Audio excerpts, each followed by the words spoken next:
to Commentary is Magic's presentation of Continentals Swiss rounds 4 through 7 held at Everfree Northwest 2023. I am your host, Anamoy. I'm the other one, eminently sensible. We hear pairings being announced right now, so let's get a look at the table.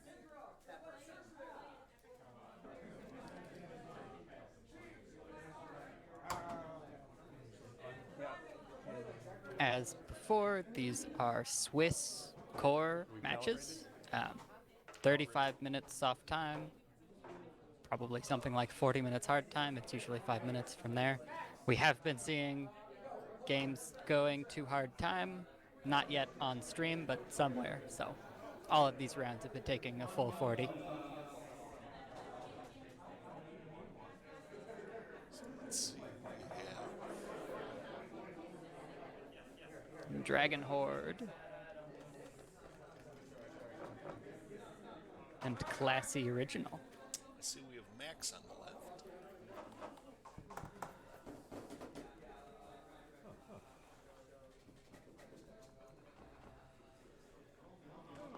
And Sokol on the right. Aha. We got to see Sokol yesterday with their Solano shenanigans. Ah, all right. Yes, very well known for such shenanigans. In Harmony, though, that seems tough to pull off.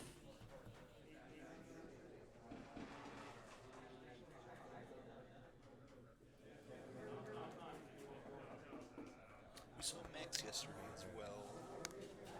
Can't remember what they ran. All right, Solano and Cadence. More blue and pink. Blue and pink, very popular colors this year. I wonder if Max has put his spin on the cadence list or if he's running something standard.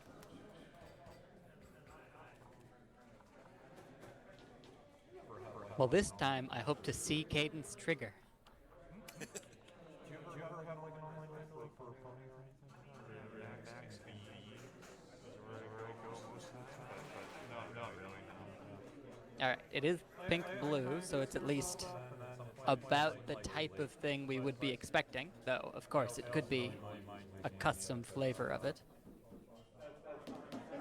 Max is citing out his Winterzillas. While I understand that, like, I mean, maybe he knows Sokol's deck, but like, blue main decks can sometimes pack really nasty resources. I can't remember if Sokol runs. No, Sokol runs Wars Lair. Sokol keeps it Friends Forever and earlier for some reason. Interesting. I'm not. It still has success. I'm sure there are a variety of. I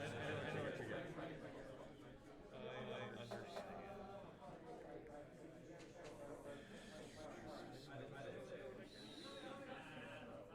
So I saw Pony of Shadows on Sokol's side. Interesting. I guess that makes sense. I mean, it's certainly a strong card, and you don't need to be a farm to use it. Sure.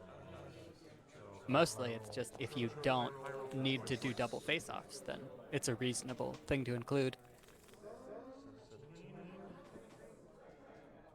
Okay. Rare tie at the die. Your choice.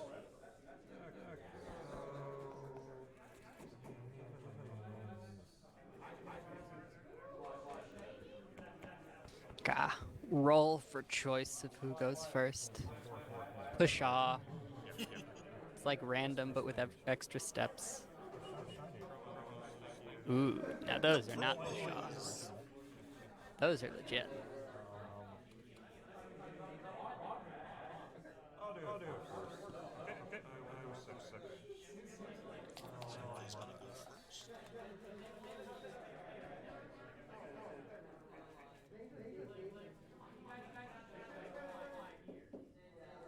Oh, we see Discord, the ultra rare 4 requirement pink card. I'm not sure.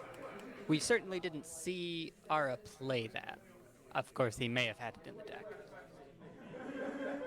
Let's take a look. Yeah. I think they're pretty greedy to turn this down. I'm gonna keep it.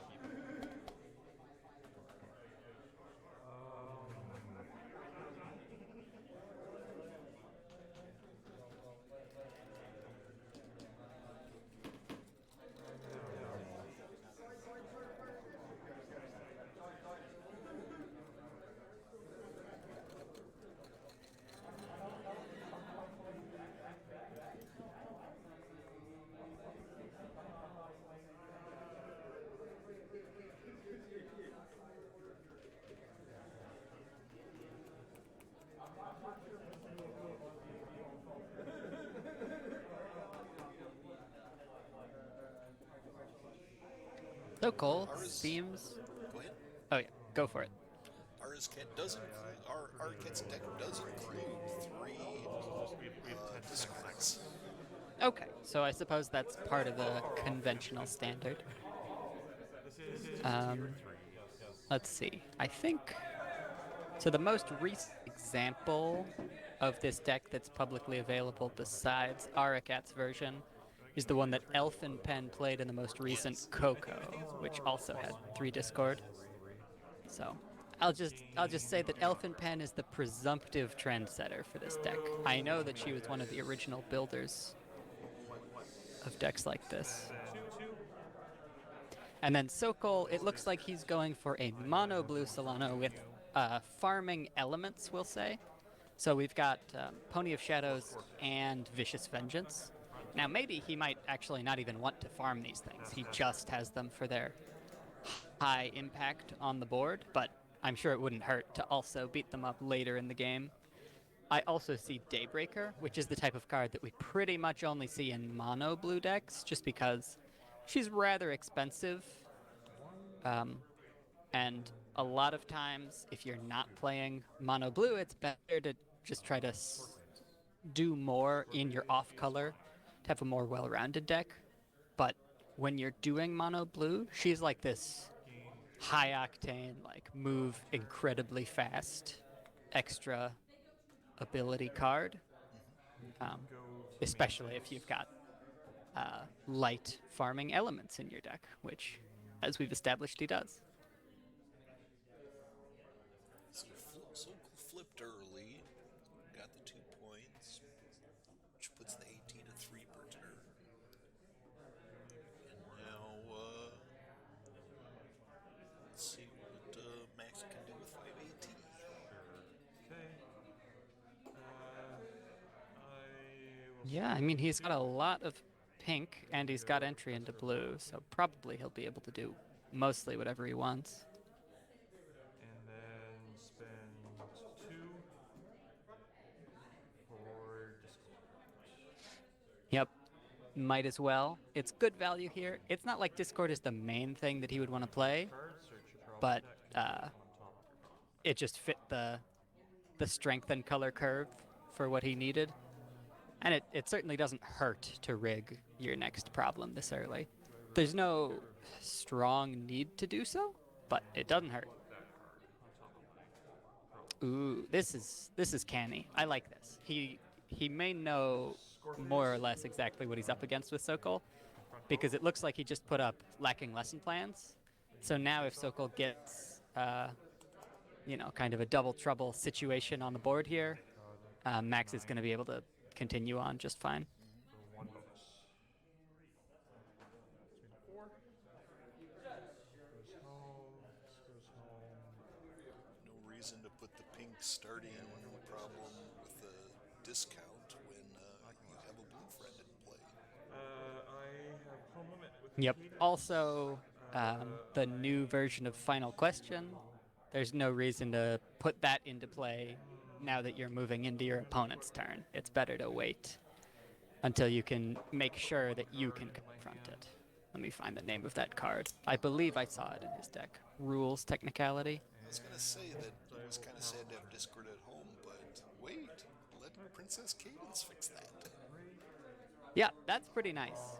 I mean, Discord's on the board ability is maybe a little stronger than his enters play, but the enters play is quite good. So being Yeah. able to do it twice is not shabby.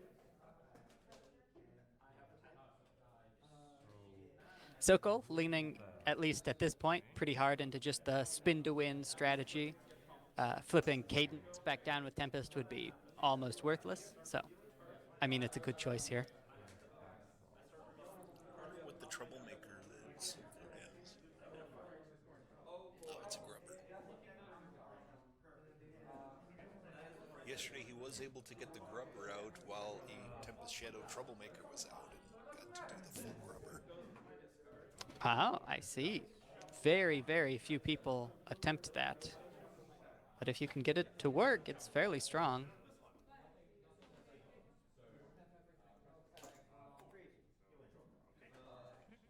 Going for it. Gain 3, draw for turn.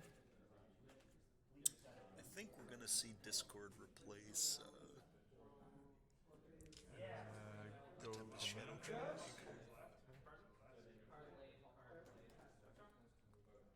I'd believe it, but also I wouldn't be surprised if Max waits, just because he may not be able to actually do anything with it this turn.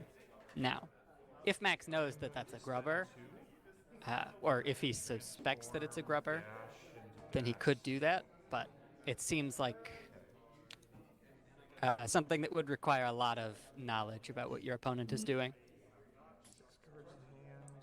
Looks like we transformed into Sea Pony Rainbow Dash.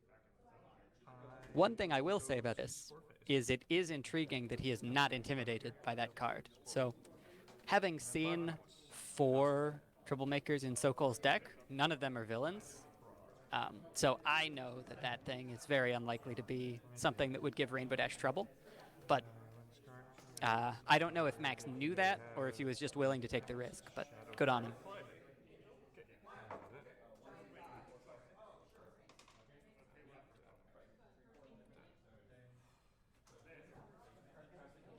I certainly Swinging would not have Wonders is guessed if it was grubber or not without knowing.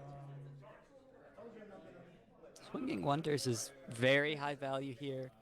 Belly Flop is good for Sokol to know about, but only matters if he has plans for a friend soon. If he's planning to stay with just Seleno, maybe it doesn't matter. I'd say those are the 2 highest value cards here, though the dilemma is also maybe problematic if Sokol has ambitions of doing a full troublemaker lock. However, I wouldn't bet on it.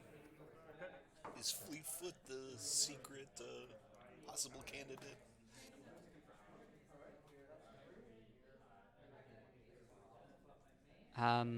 That is the new one. I Yeah, don't. it has Traveler and follows things around. Yes. Yes. Fleetfoot Draft Horse. She's Traveler. Fleetfoot is kind of like we have Shoeshine at home. Yeah. It's very strong card if you can use her well, but it is best if you've also got other friends that are growing. So it's best with either a Shoeshine or a Party Mare. But those are the 2 most common colors, yellow and pink, to play alongside blue. Gaining, That looks like a Magnus Shield, which makes sense to me. draw for turn. This seems like the type of deck that would do that. And now Defend the troublemakers. Max might not be so happy that he sideboarded out Winterzilla, because that thing is probably going to stay on the board the rest of the game, which is going to be an issue. It doesn't block him from the confront. Yeah, for now he's safe. I'm gonna spend 2.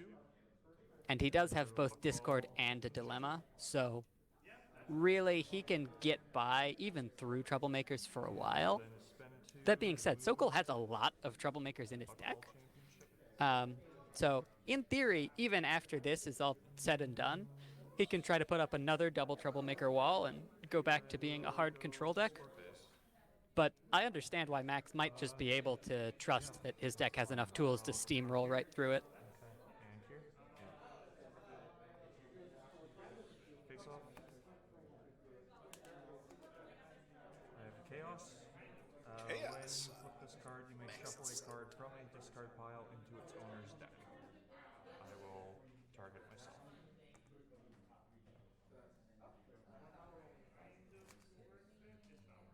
Not sure what card he put back, but it doesn't really matter that much. It's a pretty minor effect at the moment.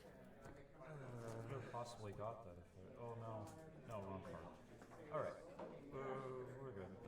Okay. I score 1 bonus for the face-off, plus 1 for solving. Yeah, putting me to 9. At the moment, this deck looks fairly similar to the one Elfenpen runs, but Elfenpen does not personally use any dilemmas, so it's different from that one. I don't have Arakat's deck up, so I'm not sure if it's more similar to that one. I actually ran Rainbow Dash Sea Pass the turn. my first Continentals. I think it was in 2018. Draw. She's very strong. Like, she's probably the best sea pony, though the Twilight Sea Pony does see play just because purple doesn't mind playing big friends as much. But none of the sea ponies see a ton of play. I remember I used to transform Jerkface Rainbow Dash when I was done with her. Oh, yes. Yeah, because the thing about that Rainbow Dash is she's almost equally good against your opponent in your hand as on the board. Like, it's just as oppressive. But to you, if she's in your hand, it's not oppressive at all. So it's a really good deal. You get 1 for confronting, and then you'd get 2 if you're the first person to confront. Which I will just mark. Now they're talking about the new problem. Yes, bonus points. So Sokol is going to want to make that happen. He does have 5 actions, so he can just do it with Daybreaker, I believe. But, oh no, Sokol has seen that Max is holding on to a belly flop. Which, I mean, Max even conspicuously moved that card up to the front in his hand. As though to remind Sokol, yes, you have seen my hand. You know I have this card. So, Sokol might be better off just admitting that he can't get those points, even though that's a bit frustrating. I just don't see a way to do it without the Staff of Sakanas.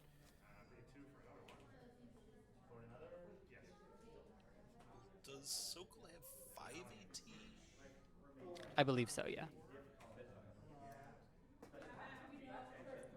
Draw for something, but Dang. not the way the deck wants to play.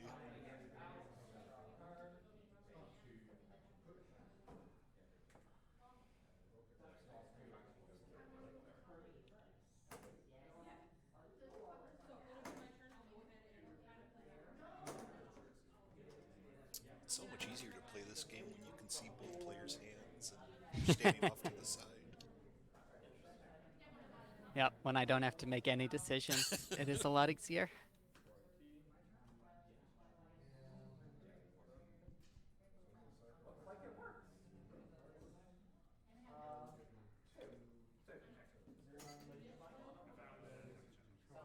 So he's still running numbers, which I understand, because this is an exceptionally high-value thing. The only issue is, yeah, you don't want to calculate over and over in your head until you forget the salient factors, and then it turns out you've miscalculated, because kind of if you try to make it work for like 3 minutes in your head, you might forget the reason you wrote off one of the possible paths.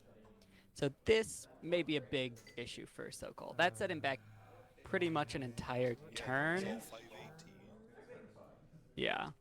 I mean, anytime you get a 3-cost friend removed immediately, it does not feel good. But Sokol kind of got nothing to show for that turn, unless it turns out later that it'll be useful to have Seleno there. which could be true, especially if he gets a Staff of Sakanas down. Then he'll be able to, for example, cause a face-off there after Max inevitably scores these bonus points. I think we'll soon see one of my favorite plays, which is the 1AT Swift move of 4 power Sea Pony. Yes.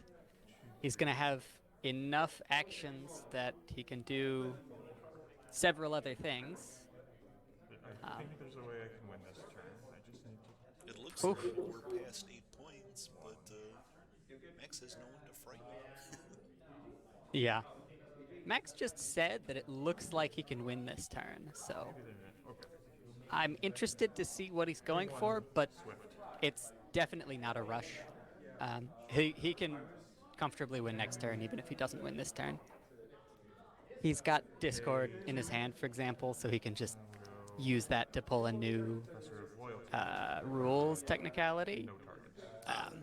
later. That's why Discord's in here. Although rules technicality is, 50-50 inclusion these days. Yeah, it's not something that you just want to like fire and forget. Like in the past, people would just whenever they played Discord, they just load up Final Question. I think we lost the stream, or I did. Yeah, I've lost it too. But now you actually have to think. Like, because earlier you could load up that Final Question, and then your opponent just has to sweat it out, being like, oh, shite. No matter what I do, something bad is going to happen here.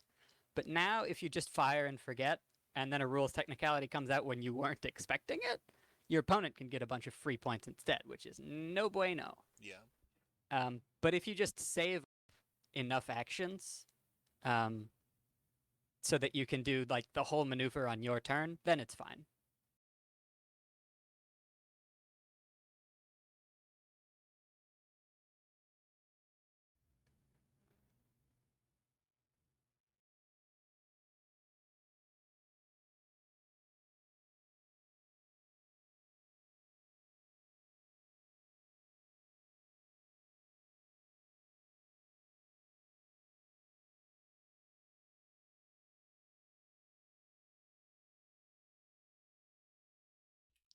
I'll put in a note to let them know that we're not seeing the stream move anymore.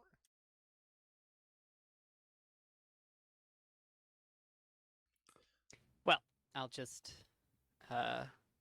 try to talk it through. So, from what we're seeing here, I think Max is going for just the single confront. It looks like he's probably not going to try to double, which is fine.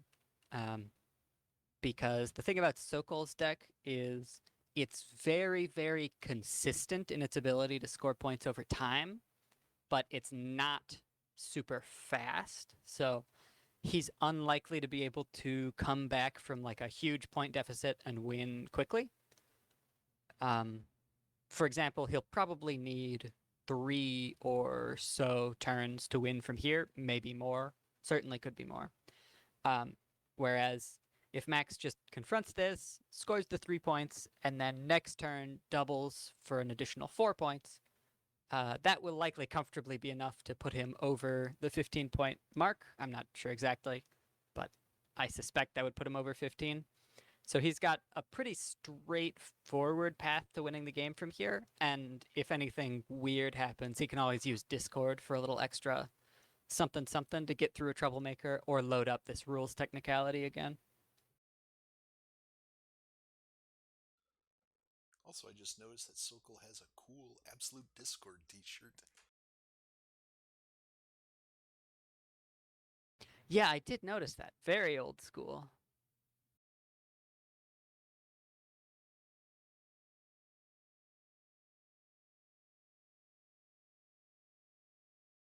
If I was coming into the CCG blind to buy a box of a booster box, I would look at all the names. I would say, ooh, Absolute Discord. That sounds best.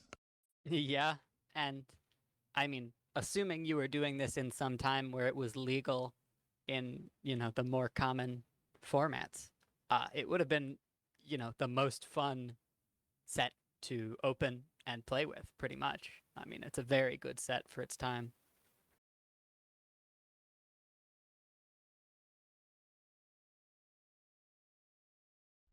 Grandpa's has confirmed our problem and is working on it, so hopefully soon we'll have some movement once again.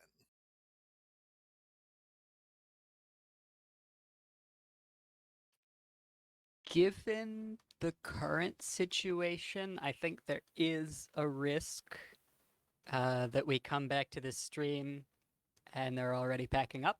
Absolutely.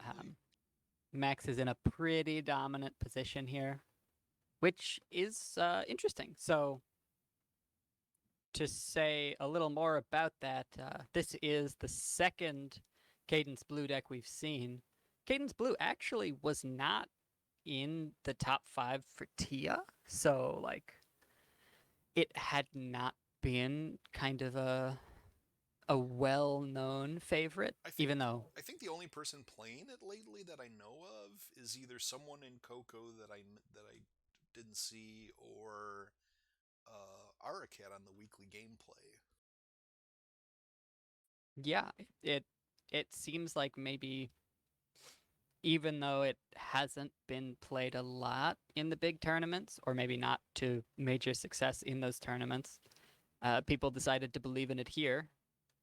Part of that could just be because it's fun to play, right? Pink blue is an enjoyable color combination. It really So is. I would understand that. But it's been pretty strong as we've been seeing it.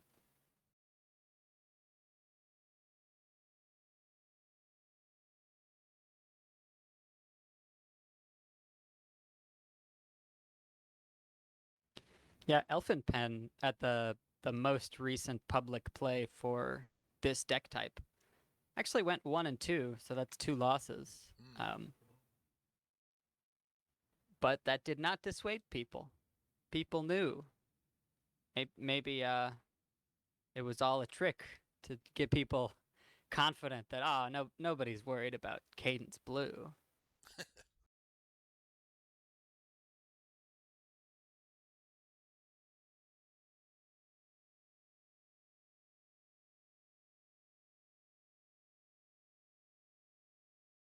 See if we can get the stream back for you.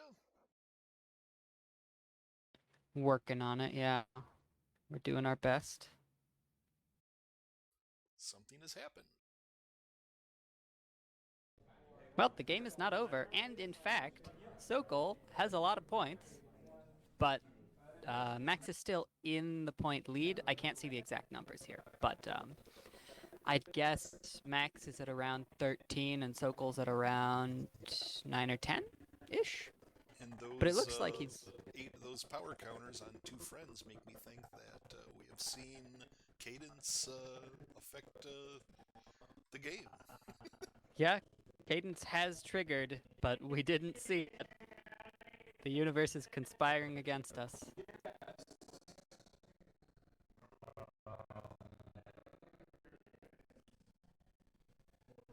Well, I will say Sokol is putting on an impressive defense. I don't know exactly what he did to get here, but I mean, we've gotten a Sepactly attack that just came out to kind of salvage things. But now we've got counterplay on the other side. And if blue and pink are trading 1-for-1 in counterplay, that's going to end up better for the pink player. Unfortunately for Sokol. We're at a 2 bonus problem.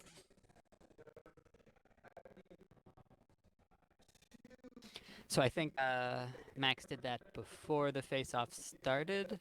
Yeah, so Sokol wasn't confronting, rather than... He could have tried to like let the face-off happen and just hope to outflip and win, but he's going for the safer route. He may need to DFO in order to clinch this, but that would just mean getting 6 strength at lacking lesson plans, which is not a huge burden.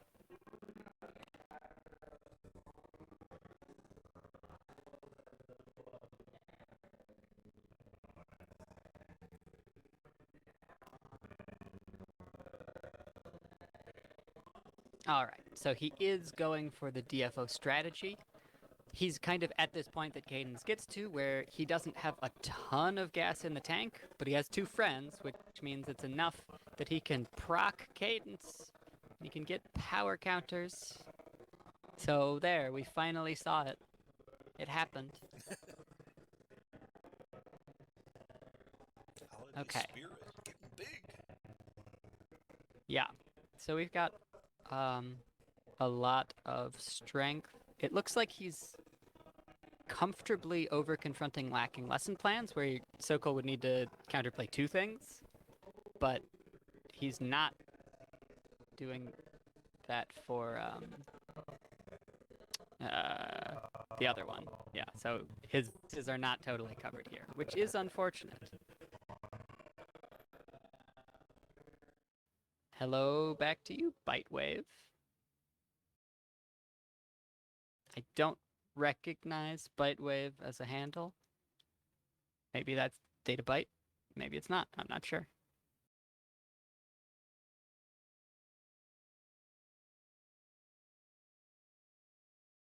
So, oh yes. Sokol did that with Sokol's side. yeah. In case they need it. That's pretty good. I mean, it worked last time. So yeah. Sokol was able to stop fighting that little Pipsqueak who had a power counter, but that only put the Pipsqueak up to 2 strength because it's a little Pipsqueak of a Pipsqueak. And if Max were to unfrighten that Pipsqueak, it wouldn't have the power counter anymore. So basically, that Pipsqueak is as good as dismissed because there's never going to be any reason to unfrighten it.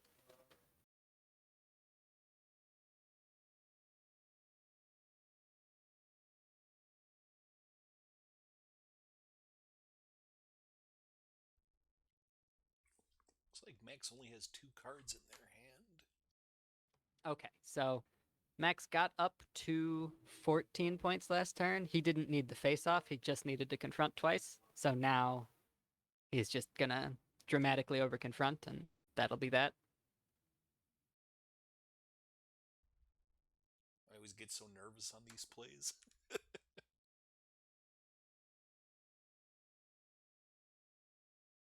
All right, he's going for it. Yeah, there's nothing that's going to be able to stop all of that. And Max is the winner. I mean, Sokol got a little higher than I thought he might have. I think he was able to start doing counterplay, and I mean, Blue has some fairly strong counterplay for frightening. He was able to start it by the end and really slow down Max quite a bit, but it didn't come early enough, and Max had already had a pretty good point lead because of that rules technicality. Really, the kind of make or break turn here was Sokol going for rules technicality, even though he had access to the information of the belly flop. And the Flash Magnus shield never really came into play. We never saw a Pony of Shadows to fight. Yeah, I mean, Sokol had 2 troublemakers out when he played that shield, but it just turns out that Max has a lot of tools for getting around troublemakers, which is interesting. We actually haven't seen that many troublemakers in this tournament. Pancake, of course, is playing a farm that we didn't actually see any troublemakers from, but it is a farm, I have confirmed. And then Sokol has troublemakers, but for the most part, it's actually a fairly troublemaker light tournament. However, Max is prepared. You know, it doesn't hurt to be prepared, and Pink has a lot of options for getting around troublemakers. And when building your decks, people, don't forget about troublemakers. Yeah, though this tournament, it seems like don't sleep on resources is the thing. There have been some really compelling arguments for packing some type of mass resource removal. Raccoon Rampage being a pretty good choice for said removal.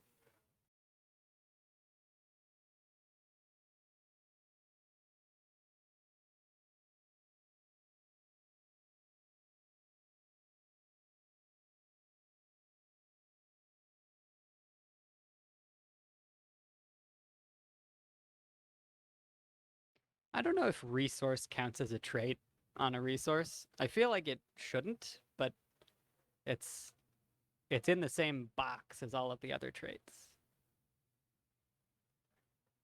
I bet that's in an FAQ.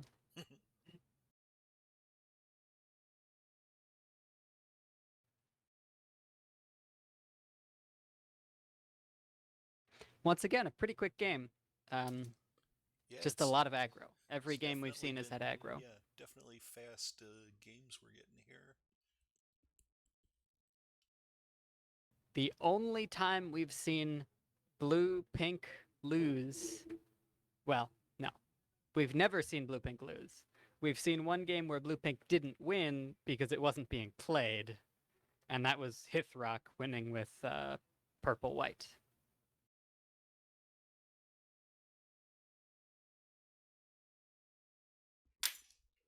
So it's a very good run for them at this point. So eminently, if you were attending this convention, what deck would you have run? That is tough. So typically I like to homebrew. I like to make something that's a little outside the norm, but since I knew I wasn't going to go, I didn't kind of put in all of that effort. However, I find mono yellow to be intensely satisfying to play. Um, not doing so hot here so far today, but I enjoy it a lot. So that would be if I just had to make a snap decision and was not planning on the meta, I would probably go for that. That being said, um, based on Tia and based on the decks that we knew that people were going to bring here, I might have wanted to lean more pink. Um, the this Celestia Royal Tutor um, kind of I will generate 800 million actions and then win because Mistmain strategy. I think pink, or maybe even if you do it cleverly enough, orange could be a counter to. Maybe not. But I would have had to think about how do I beat that deck? Because what I can be pretty confident of is I wouldn't have wanted to play it. Um, it seems a little mean, and I don't have 3 Mistmains in the flesh. Um, so probably I wouldn't personally go for a Cadence blue, but I might go for a pink deck of other types. I've found I'll think on Cadence to that. be kind of hard to play. I agree.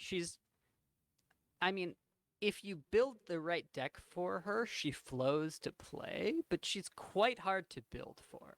As we've sort of seen here, um, like a lot of these decks, Cadence has, you know, it's a lot of 2-cost friends. Cadence only triggers every other turn or so. Um, you add a few 1-cost friends, but that's not enough that like you're consistently playing 2 a turn every turn. And even if you do get there where you're playing 2 friends a turn every turn, you might realize, oh, I have too many small friends. This deck doesn't have enough heavy hitters.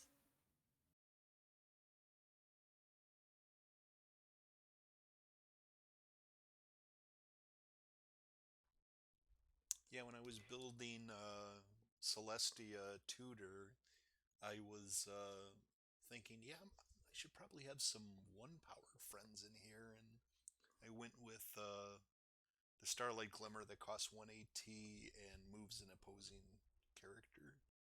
Yeah, that's a pretty fun one. It doesn't. I don't think it gets a ton of play because the entry card of Princess Twilight Sparkle is better, but hey, it's only 1 AT. Yeah. Yeah, being entry, I mean, like, a 1-cost thing that does that is quite nice, but being entry, like, you have to fit entry into your deck already. So I think you're right with that read.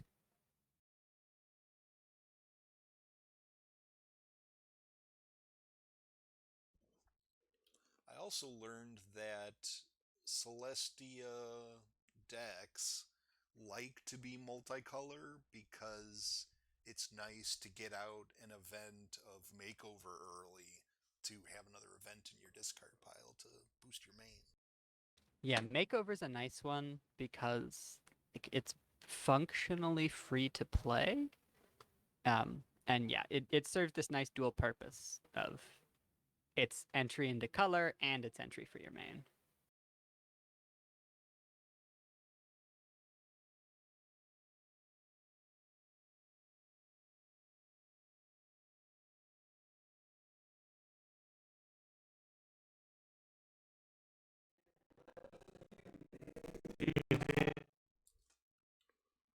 Constream audio is still a little off, so we'll keep that turned down.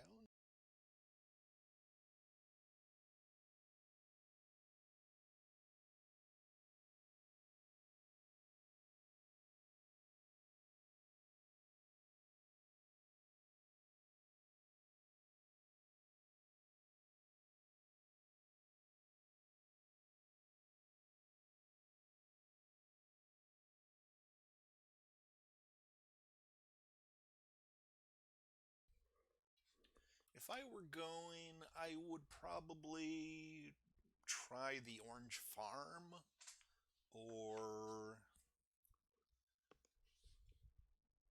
I don't know.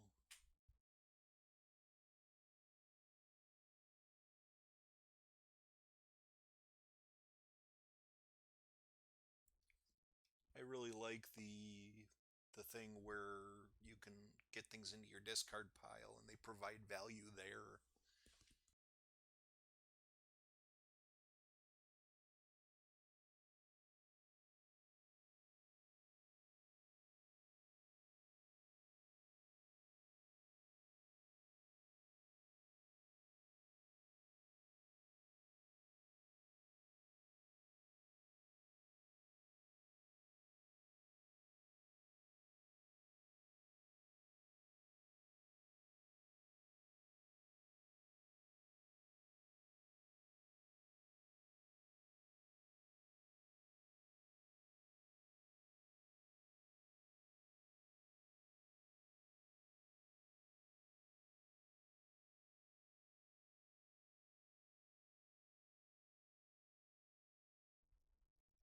Someone's walking near the table. Come on, have a seat.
So, Whitewave, if you're at the convention, tell us how it's going. Are you having a good time there?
Still waiting to see our next players.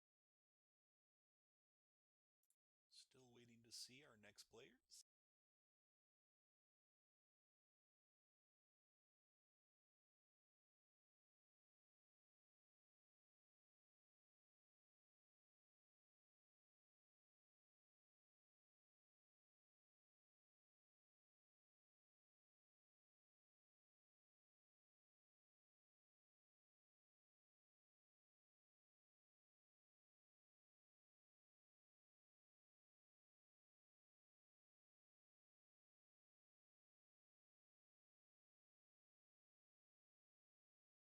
Just gonna sneak back in here.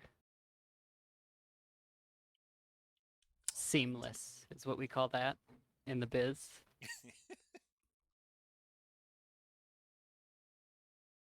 So I have taken a look quickly at the types of decks I've got on the back burner.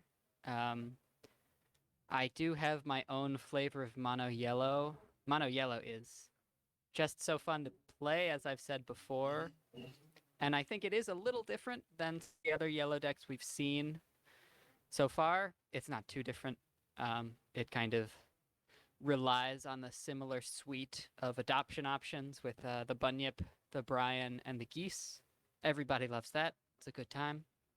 One thing I'll say is that I've been very convinced by a Kirin Tail. I think it's a pretty good card.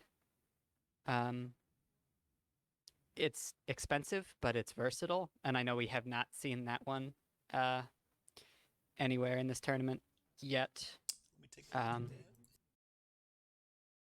It's one of these songs that has a few options. So once a friend, then you either take 2 AT away from your opponent or give characters +1.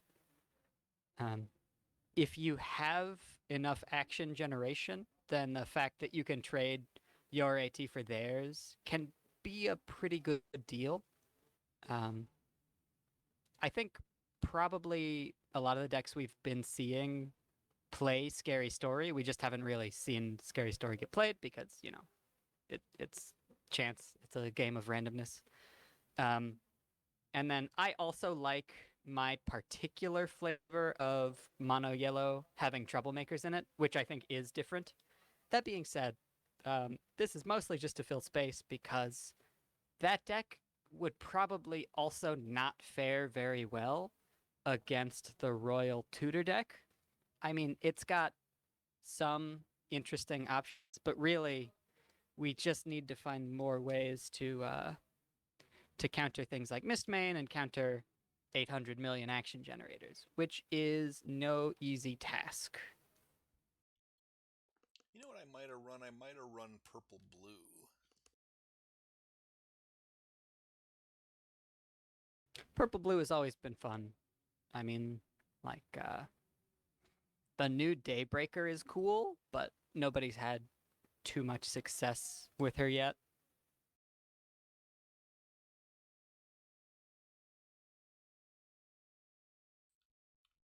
Oh, and when you were saying you would probably do mono yellow, what main would do you think you'd go with? That's a good question. I am personally a fan of Nurturing Nature, which we did see one Nurturing Nature, but we've seen 2 other yellow mains as well, which is pretty interesting.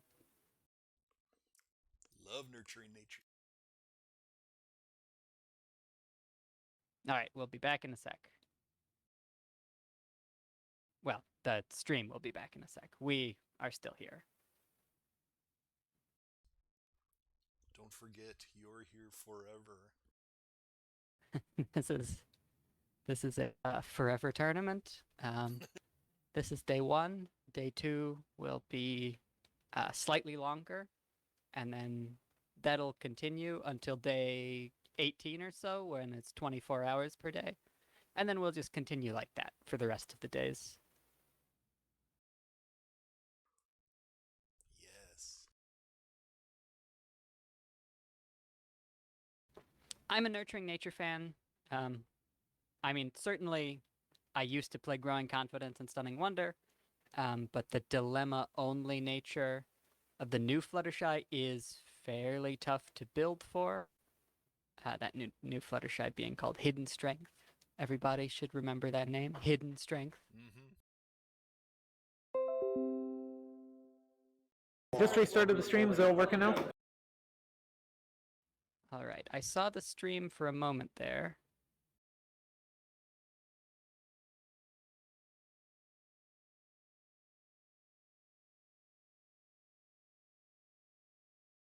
You may need to restart OBS or VLC. And we're back. All right. So we've got Bugle on the right. our players we finally here. get to see Yona and Sandbar. Yes. So this is Big Cheese on the left, Bugle on the right. Cheese with a mat that's also new to me. A very nice custom art one. Is the audio better this time? Still sounds good to me, but I think I'm not the audience for that question. Yeah. All right, good news. I like the, I actually kind of forget what I said. After the stream got back up and running, they were saying the video was completely shit, but the audio was terrible. Bugle is, interestingly enough, playing Royal Breakfast Start. That is, it's not always a combo start. It can also be a farm start, but it mostly boils down to you don't plan to confront very much this game. I let him play it. I let him do as he desires.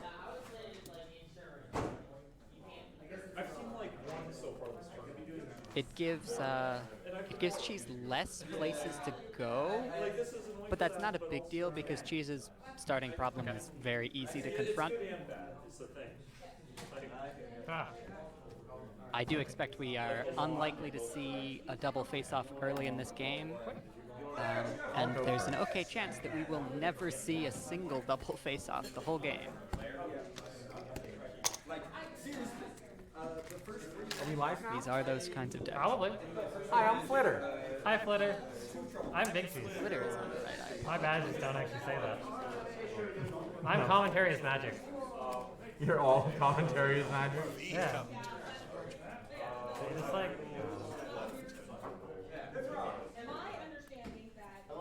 they didn't even do like special bags for CDs. Stop. It's Okay. Yeah.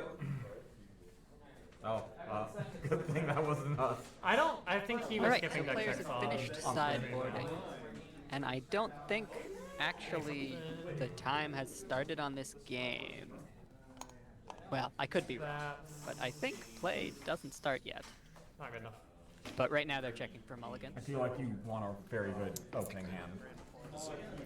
Yeah. You want 3 tranquilities. I would probably keep 3 tranquilities.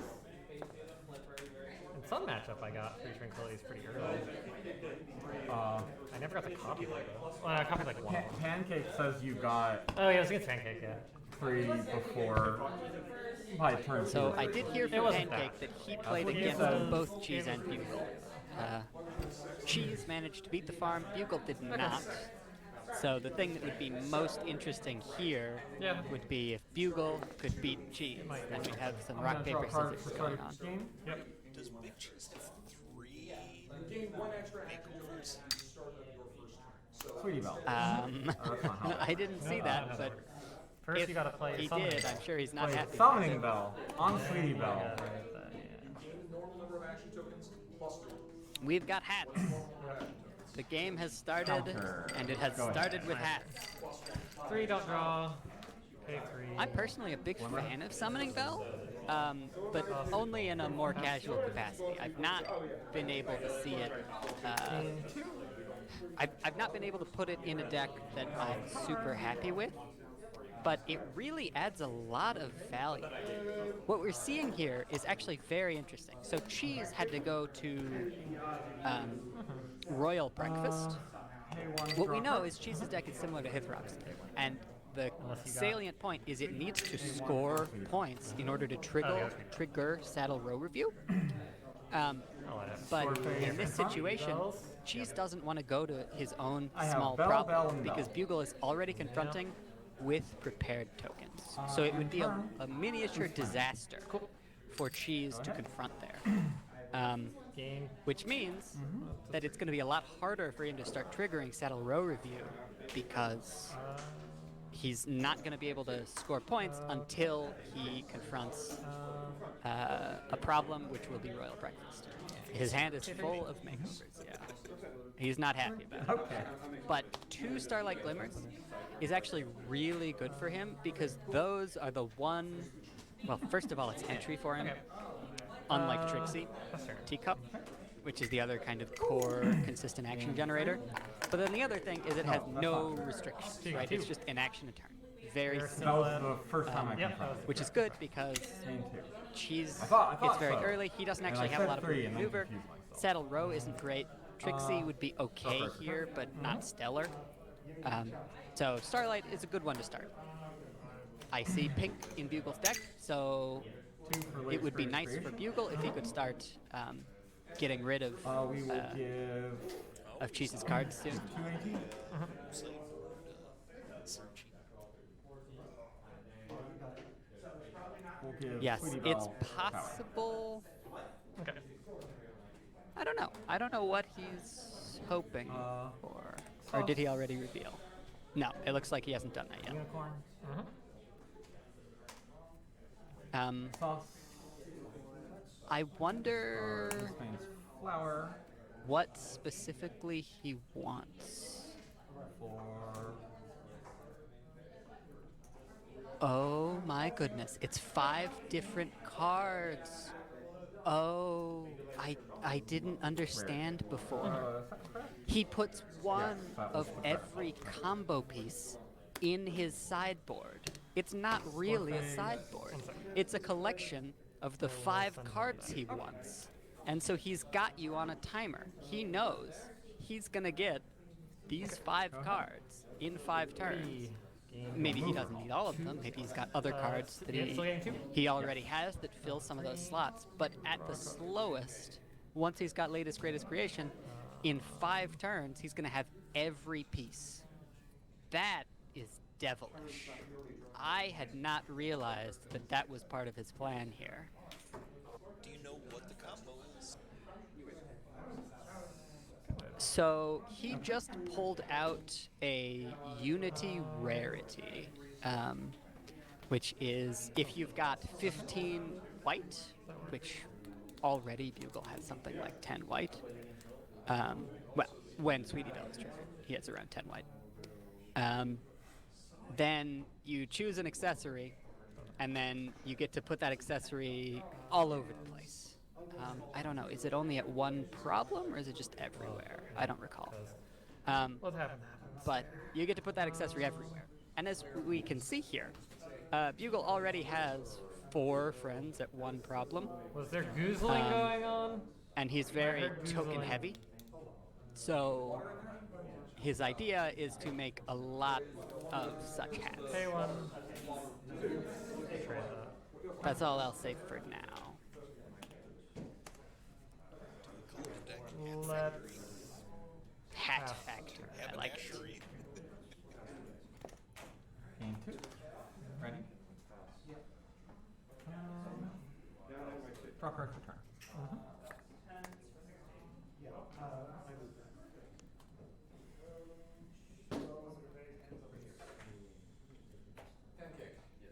Oh, it's a join. No, not join. Yeah, just join. Yeah, I guess it's for off-color entry. He's got pink in there, and he does need to summon for it. It's possible that immediate summoning is high value for him. I know there are some decks, in particular farms, that really want immediate summoning, and so they're willing to pay that extra action for it.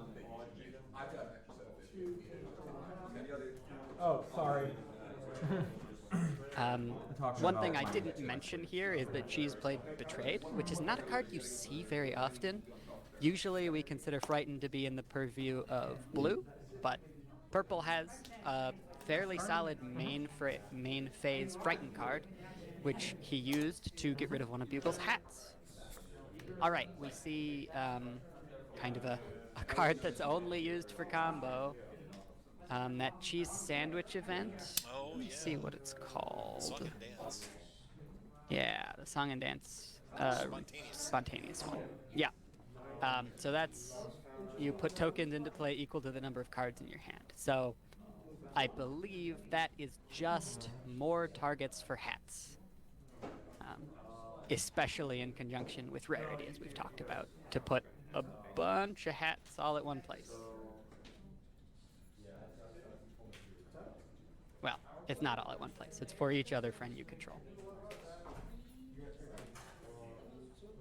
So it will be an utter explosion of hats if he decides to do that, or when he decides to do that. But we know that it will be, a lot of actions will be required. Both of those are 3-cost cards, and he'll need to enter into pink.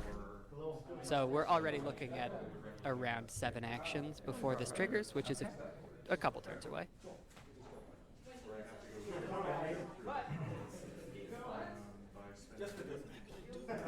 Spontaneous song and dance. They're going to have a lot of hat targets. What more do you need? Bring, 15 hats into this world. The answer is hats. The only thing better than 15 hats is a number of hats larger than 15, Square face. Front.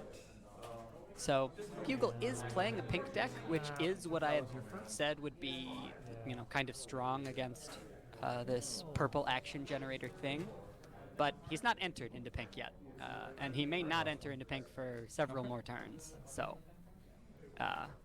we actually, Done. Yeah. he's not been able to get rid of any of these friends. Big Cheese has only played expensive purple friends, so if Bugle played like a belly flop or something. Oh, did he just draw Spontaneous Song and Dance? That's disappointing. I don't 'Cause think Big Cheese has seen a Tranquility yet. Well, yeah, if he's seen it, he hasn't played it.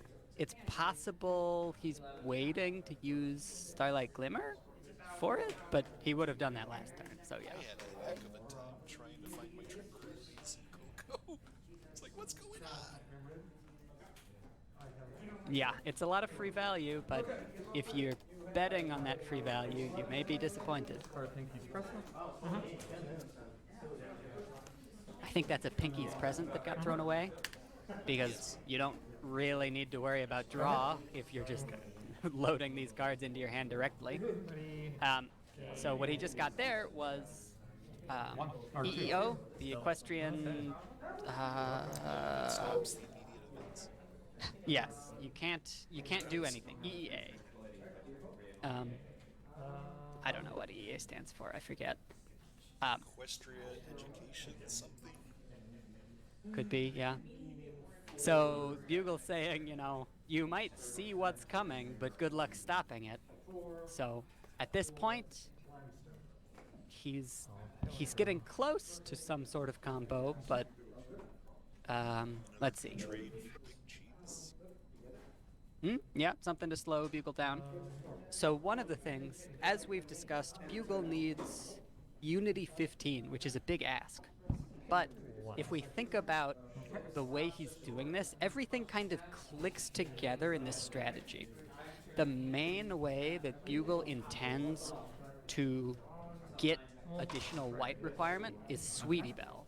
That's why Big Cheese just frightened the Sweetie Belle. But the way that Bugle is getting combo pieces is by discarding cards for latest greatest creation. Bugle is very purposefully discarding events. So that Sweetie Belle is getting buffed over time, bigger and bigger.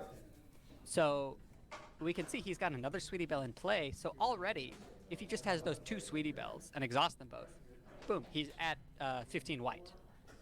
If I remember Especially correctly, Bugle was one of the early fans of that Sweetie Belle card.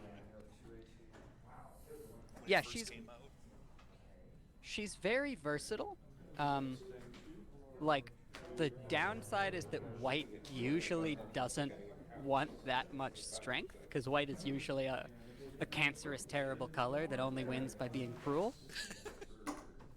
But in this case, this is kind of the extra idea that has had Sweetie Belle see a lot of play, relatively a lot of play in the last year or two, is that she can be used to trigger these high unity requirements. In white especially, because she can exhaust and hit herself with the strength, but also in purple quite easily, and in other colors as well.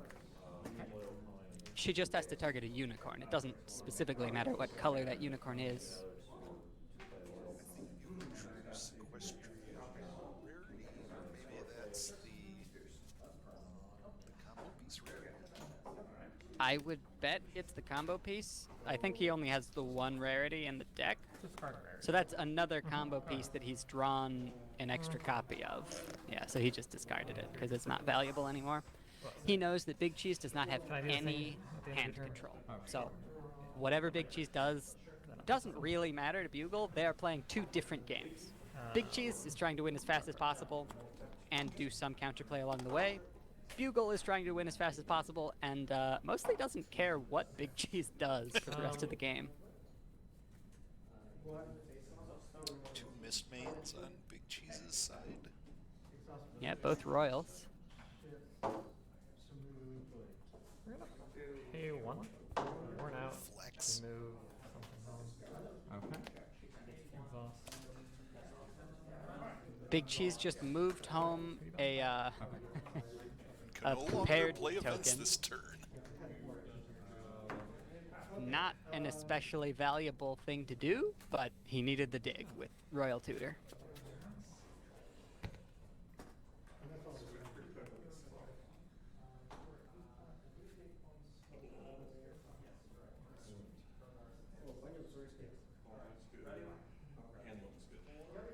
I've probably said this before, but I do like Bugle's system of action tokens in the lid and the bowl right next to you. Yeah, they're pretty countable. Pretty easy to see and know exactly how many you've got. Also, he's got the custom chips, which are very nice. Yeah, I made some of those, but just for to be used as four color for markers with the EA, various main 6 three on for there. Ah, that, sure, yeah. 3 for that. But you also need unity. But my which action is tokens gonna are be a just little polished hard stones I got for somewhere. the cards. That's still pretty tactile and enjoyable. For me, it's just dice. I'm always afraid I'm gonna bump the dice or the die. What did I have? Yeah. Is lid ready or exhausted? It is ready. Okay. Yeah, that's fair. For sure. I do try to announce how many actions I have, so it's a little easier to recreate if any mistakes are made. I did look at my sideboard. That might have been what I saw. They didn't say anything. I just asked. Okay. Okay. I'll go to score phase. Okay. No, sorry. That's end of turn thing. Whatever. Sequence of operations here.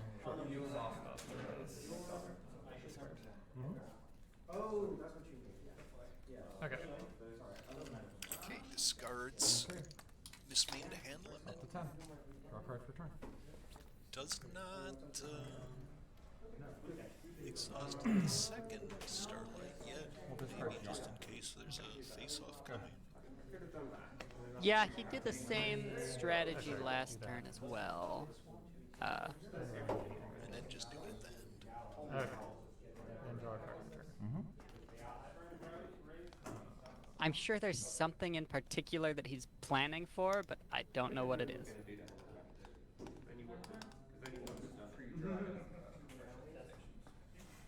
Okay. Oh, I bet that's the way that Cheese took so many consecutive turns in a row. He actually just had multiple lunch breaks in there, ready to go. Rush make over this Okay. into blue. That rush makeover is for blue, I think he said, which is a little intimidating. There are 2 tranquilities on the bottom. Cool. Wow! No longer be at the bottom. You But can't he's going find to want that. to shuffle. Oh, with Rushed? Yeah. Sorry, that's true. Not a valid target. Rushed makeover is too small. Small. Stygian instead, he's just going to have to play another rushed makeover, which I think he was hoping to avoid, but is not that big a deal. Okay. Because he does have it in hand. So Bugle is prepared. He knows what's coming. This is going to be Spend one. a mess, a bunch of turns of cruelty and nonsense. 2 floating. But there's nothing Bugle can really do about it. Just kind of sit and watch. MLP CCG. Cruelty and nonsense. Then It wasn't always this way, but it was most of the time this way. So I'm betting that both times Cheese plays this lunch break, he will be able to use the 3 white. Starlight Glimmer. So both times will be double usage. And then one of the alleged downsides of the lunch break is you can't keep actions between turns. Between your extra turns. But he's got Mist Mains that he can just blow through to kind of spend whatever balance of extra actions he's got turn over turn. So for him, after he manages to find the scratch to play the lunch breaks, they're just free money for him. They're just added value. Okay. Oh, it looks like he will not sorry, be not 4. I still have the floating. recreating So that. this first one. He is not. I It will, is May. He has not used it yet. It is May. do you want me to not pay it? Mm-hmm. Okay. I will spend 3. All right, he's doing something. Okay. That something is a Mist Main. Not Makeover, you choose shocking. No. Takes I back chose entry. Rush Makeover. Yeah. Pretty interesting, but I suppose he has already foreseen the issue that if he wants to play another lunch break, he's going to need to get one of those 2 back. I will go to score phase. Okay. Confront. All right, that one action that he's holding on to there just goes away. Okay. Okay. Well, it's Pass turn. My turn You'll again. lose all action tokens. 2 actions that just go away. I just think it's funny that you got an action token. Yeah. He could have used those action tokens to like draw or something, but maybe that's of no value to him. I'm not sure. Well, I don't think he had them until the Starlight Glimmers exhausted, but those could exhaust any time. Yeah, As the confront was made. he could have. Well, yeah, he needed at least one of them to be ready, so that extra action was inaccessible to him. But I think one of the actions he had in the main phase, he could have drawn. He didn't have to. It's fine. It's not like that draw would have been valuable to him.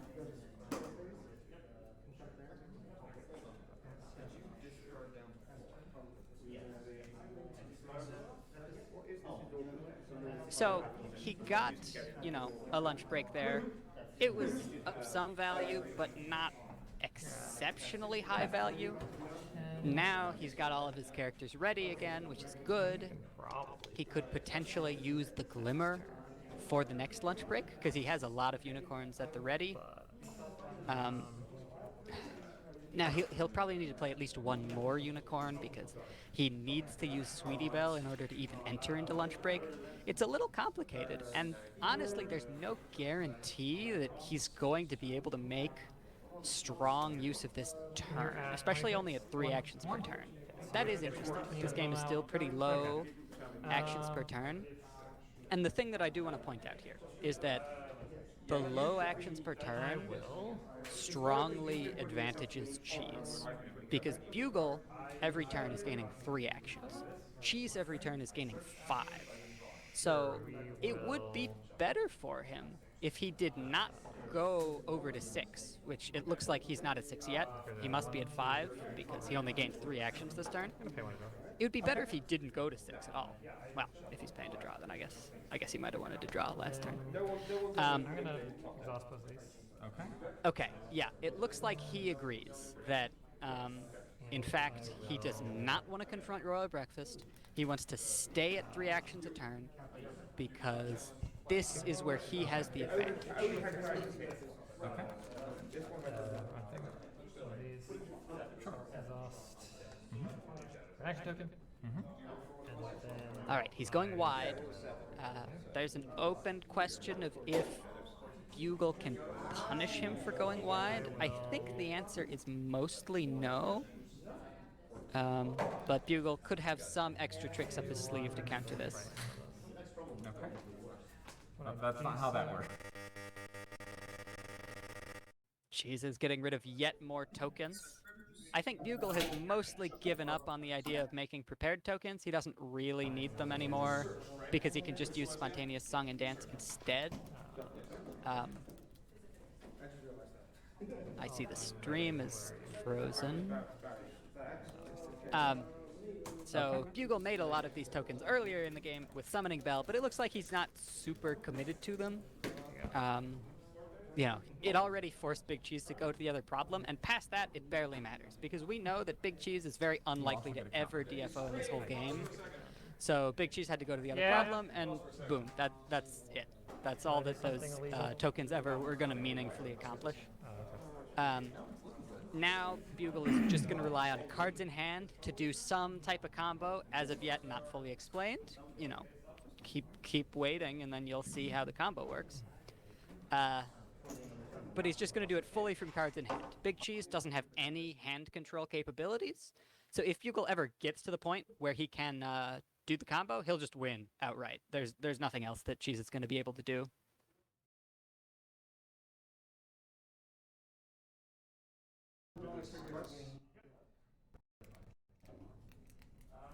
It's like the stream is streaming, but it's not I'm not waiting to think. ping them.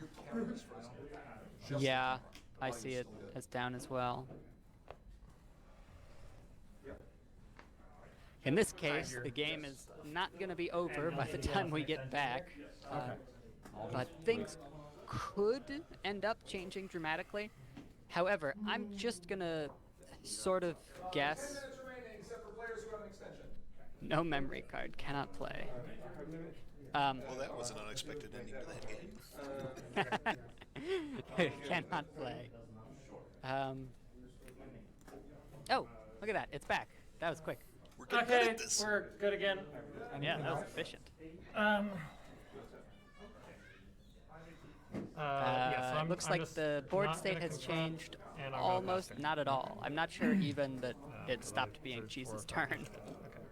Game 3. Yep, alright, we've entered the start of Bugle's turn. So, at this point, the situation. Both players are set up. Bugle, at this point, is ready to combo pretty much, except just for lack of actions. His combo is quite expensive.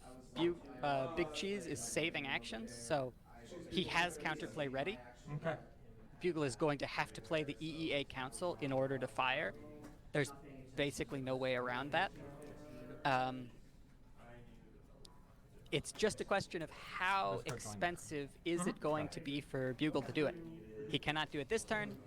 There's no reason to beat around the bush, so he's just going to wait one more turn, and then one turn from now we'll see if he can do it. So the thing about his situation is we know he has a goal, which is to get to white unity 15.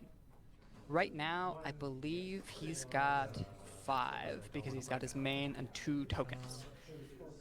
The thing about Yona and Sandbar is they were trivially easy for Bugle to flip, right? He just had to do stuff for the first few turns.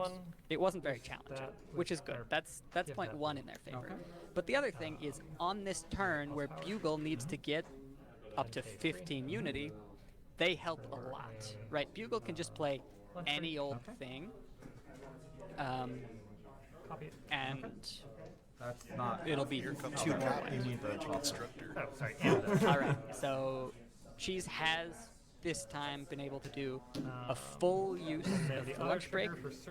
Last time, what we saw was more or less a whiff of the lunch break. I will search. This is Cheese's real chance. Now, one thing I'm wondering is, does he have 2 of these, or does he actually have 3? I did not see another one in that deck. So I think this is his last lunch break. I think he's going for Mandatory. winning the It is game mandatory. now. I was because I triggers. think he did I the was doing calculation it, as well, or at least Speed up. Yeah, that's good. a more Just to basic speed version of things the calculation, and is expecting that Bugle will win next turn. I think you're So- right about that because in limit? I'm allowed to change 5 cards from this. There's only one lunch break in it, I Okay. assume it's your turn. Yeah. so they might have bumped it up to 2.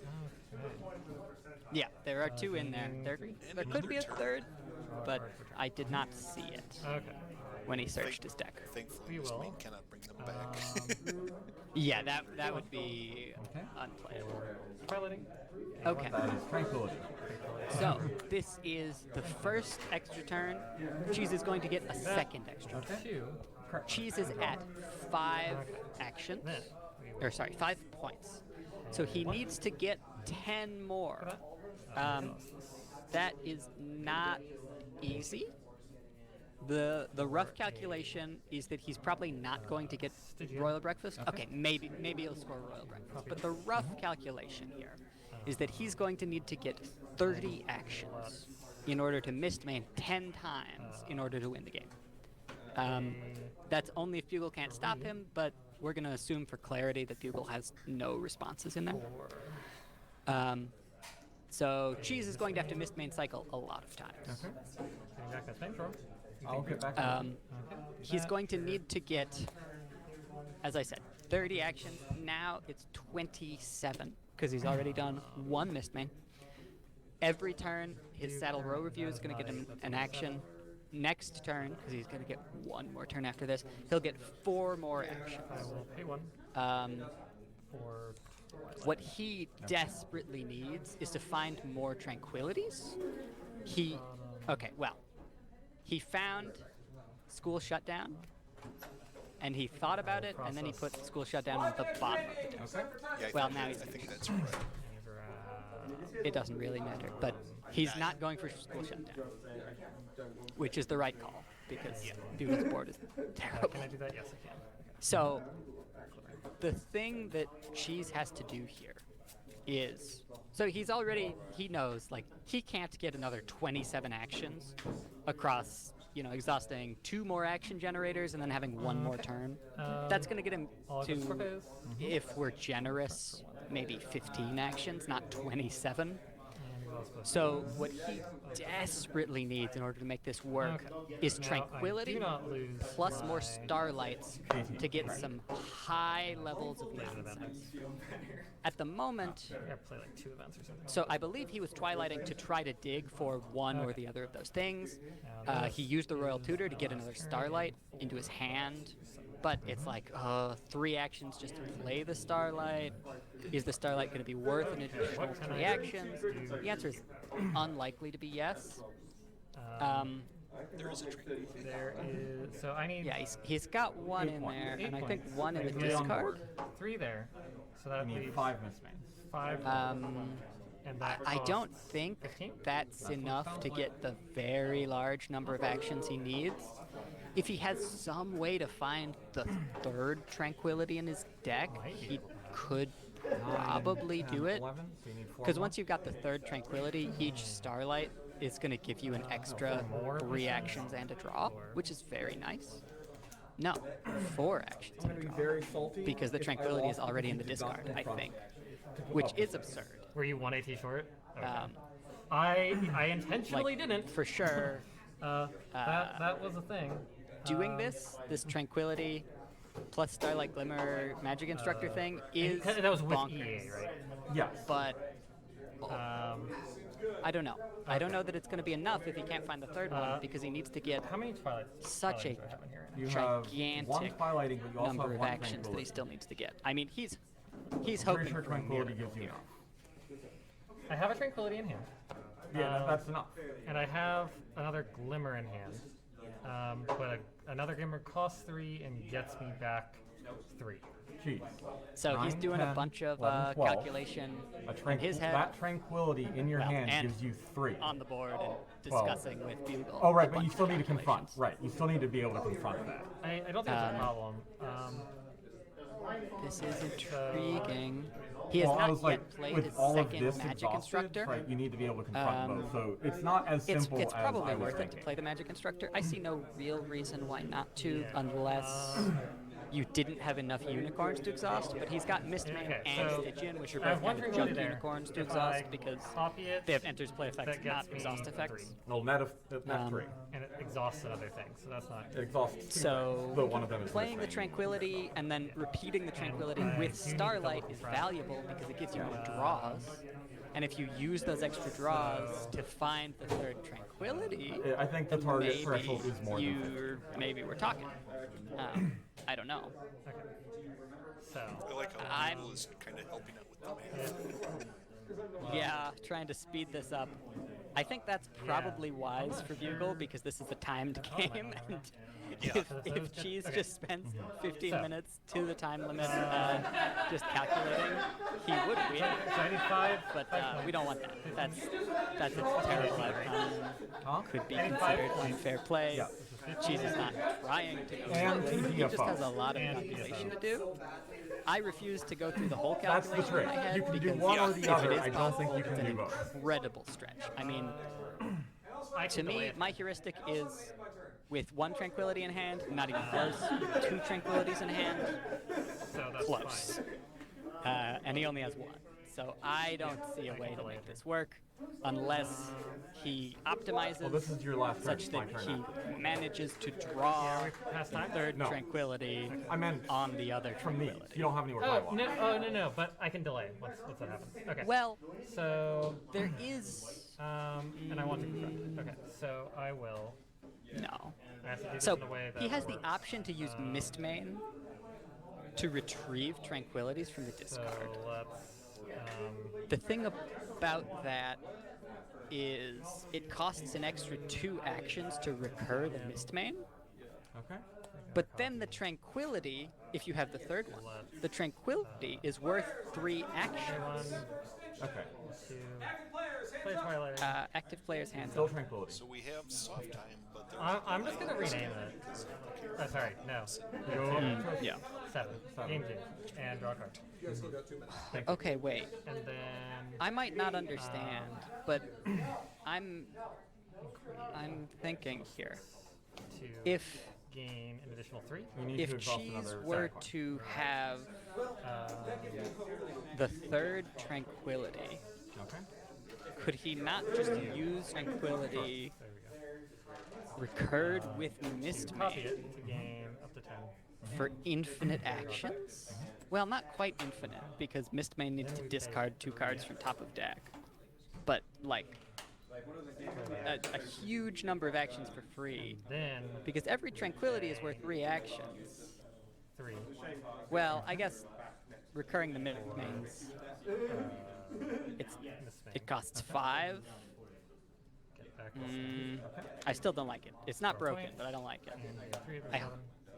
Sorry everybody listening. Now I'm doing mental calculations in my head.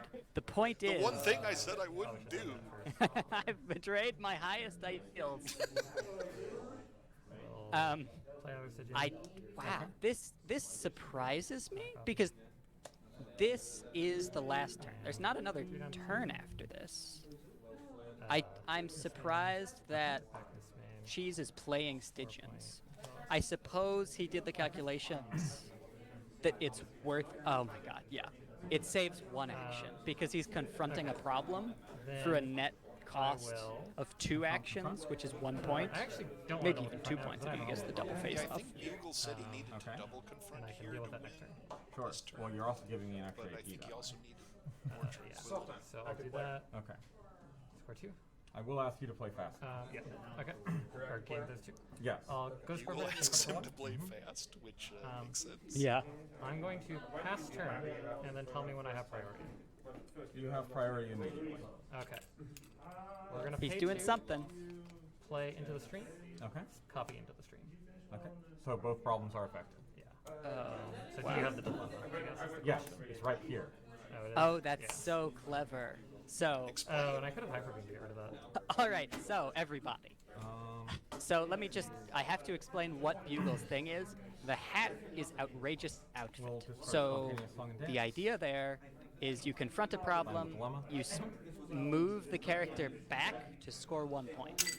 Bugle can accomplish an unbounded, not quite unbounded, but as many as his hand has, number of tokens. Then you play rarity, you put outrageous outfit on all of them. Flame tactic. The issue is, both of these players know very well, this has to happen at a problem. So Cheese specifically put a card in his deck That's not to enough. turn off all abilities of all things at a certain problem. He then, I believe, copied that effect so that it applied to both problems.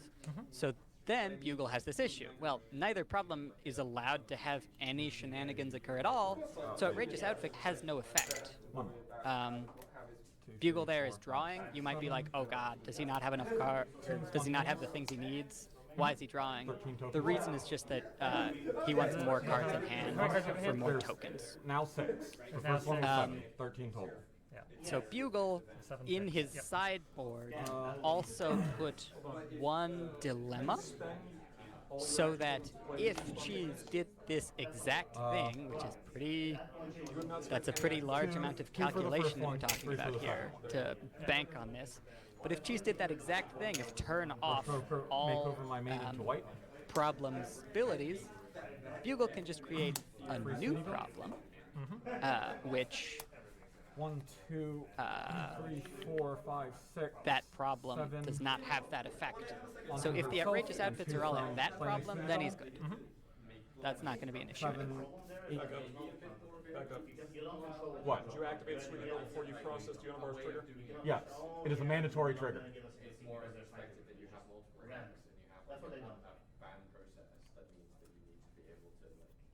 I know it's a mandatory trigger, that's not what I'm questioning. What? Hold on, I'll give you an Okay. extension. Don't cop out of it, okay? Let me just try to figure out how to resolve it. Okay. Don't miss your triggers. Don't let him miss his triggers. Okay. And I think you just play rarity. And then I play rarity.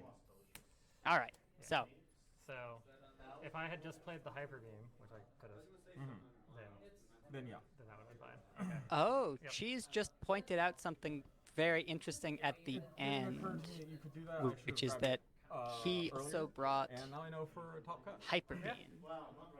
But yeah, GG. I was very salty when you.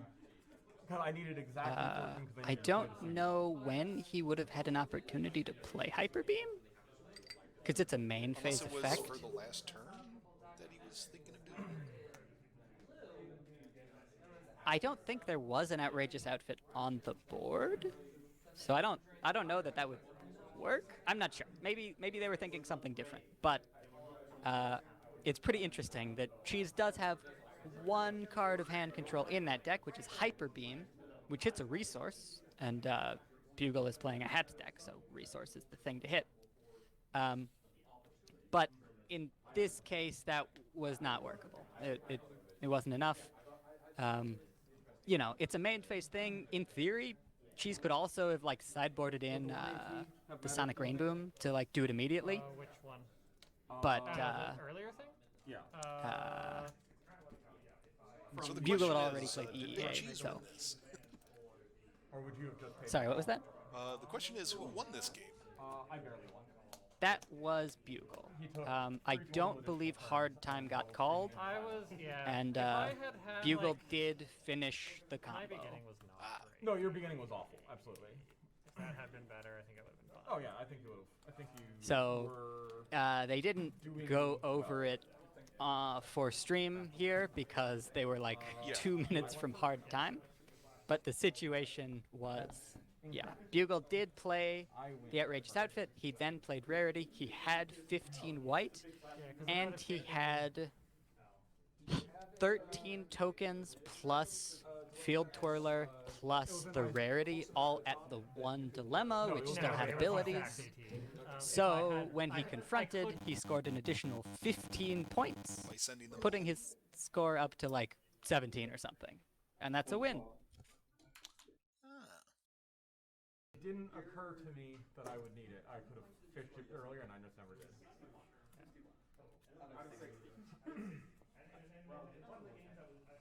I'm getting a little bit of Yeah. freezing on the stream. I could have, like, my sideboard had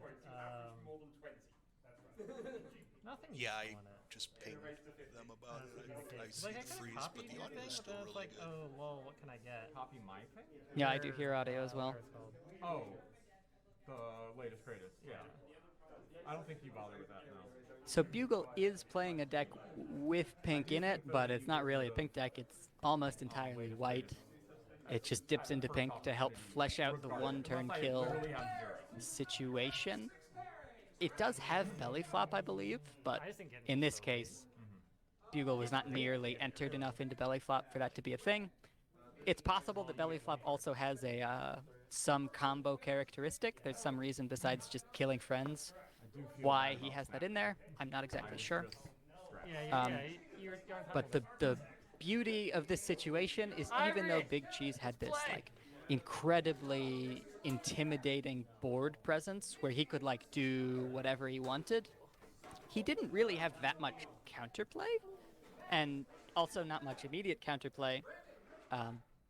So Bugle just kind of built up his death stack of actions. He built up his plan over time, and then all at once he did the whole combo from basically a dead board, and boom, he's good. He wins the game because Cheese just can't affect him. And then at that point, it was basically just a race because Cheese is also basically playing a combo, which is, you know, just this mist main, And that's the tranquility. thing. You shy away from counterplay when you're on an AT-based combo. Yeah, you just don't have as much room for it. You know, there you can put more or less, and honestly, Cheese put in counterplay to try to make this work. Like, he had friggin' Stream of Silence, and it was useful, but it's just not enough. Like, he had a good idea there. It's just his color combination does not have a very natural answer to this situation. And Bugle, you know, made his deck almost explicitly to beat Big Cheese's kind of deck. Like, this is what I was saying, when you're playing the king of decks, your opponent knows about you and is planning around you, whereas Cheese didn't really have any way to know about Bugle's deck beforehand. So Bugle has this kind of king killer position where nobody is building specifically to beat a fashion outfit combo, but Bugle can build specifically to beat Big Cheese. And that's sort of the situation we saw here. Now, I'm guessing Bugle's deck is very versatile and it can play just fine against all sorts of decks. We know it did lose to Farm, but it's probably been winning against aggro decks, I would assume. Combo is usually fairly strong against aggro. But in his mind, when he was making certain deck building decisions, probably he was considering, how do I beat purple control? What tools do I need to make sure that purple control can't stop me? And that's what he brought.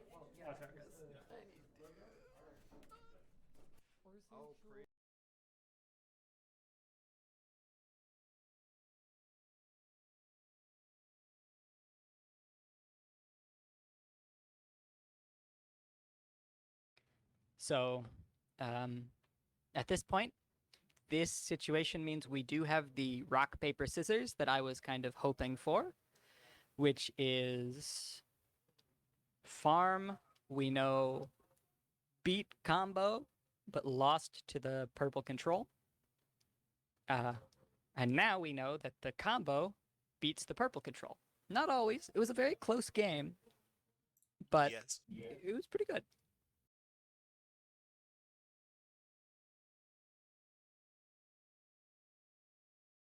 So that type of rock, paper, scissors scenario makes it hard to predict who's going to come out on top.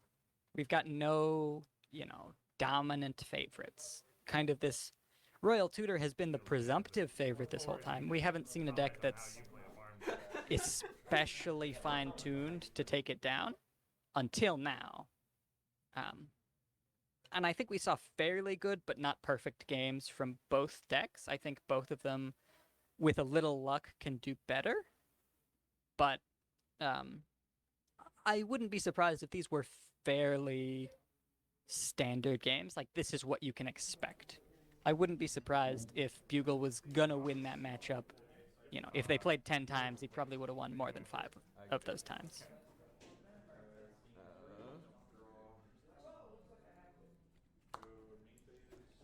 All right, we have Cursed Chords on the right, I am. and we have Pancake Farm on the left. All right, so Pancake is our first return customer. So 3, 1, and 1. Welcome back, Pancake. Tie is essentially on. So Cursed, we see him playing with Celestia.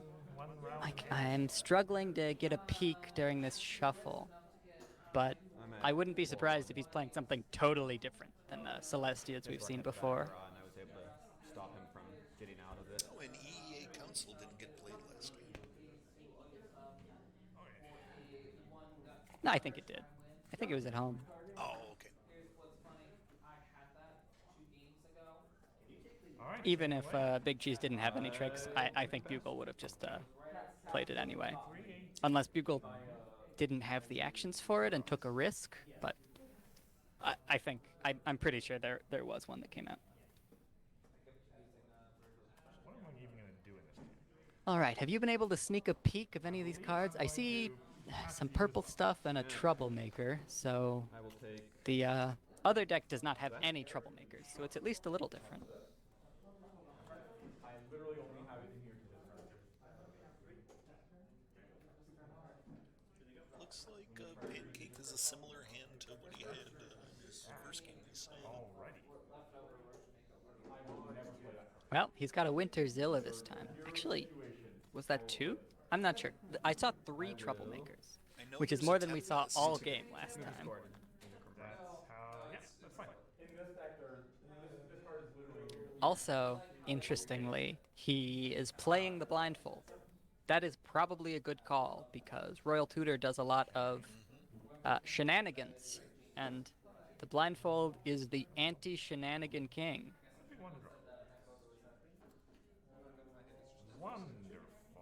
One more. Let me just see. How many things does that blindfold stop? So it stops tutoring completely. It stops recurring as well. So if Cursed Chords wants to do recursion like Mistmane, that won't work either. I'm sure that is a big portion of the way that Pancake hopes to beat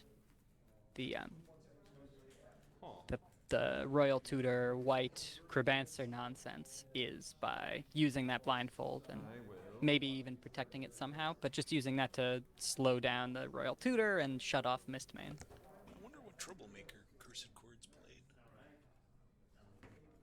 Yeah, it's got to be something that's worth it against farm. I'm gonna guess maybe a Winter Zilla or maybe a Vicious Vengeance.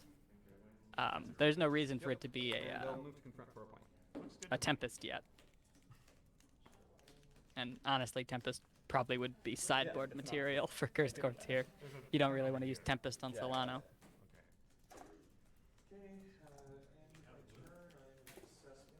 Look, I can Kroger here. Alright, you're all finished? Yep. 3, 2, 5. I'm guessing Winter Zilla. That's my guess. Hey! Oh, it don't is think Vicious so. Vengeance. Wow. How wooed. It it buys Cursed tempo, but he's got to be really careful because Cheese moves up for cheap, right? He's got the problem that makes moving his main up to that problem basically swift. So he needs some way soon to start protecting that Chrysalis. Cheese is not going to be able to fight it next turn, but the turn after, he could flip Solano and be ready for it. Now, this turn he could get there and just try the fight 4 on 7. I'm guessing that Cursed Chords also has a very good flip, so that's probably not worth it. The ultra rare Tempest Shadow from Sequestria that makes token copies of Troublemakers. Wow, Troublemaker, oodles of Troublemakers. I can dig it. That Tempest is by far best with Grubber, who is very much a one and done type of situation. You just put the Grubber out, and you don't care if it's followed up by another Troublemaker immediately.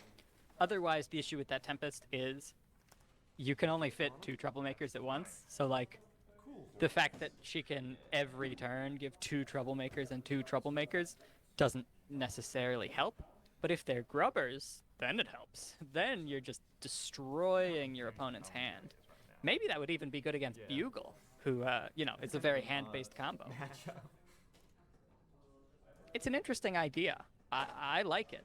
I hope it does well. I'll play a Troublemaker down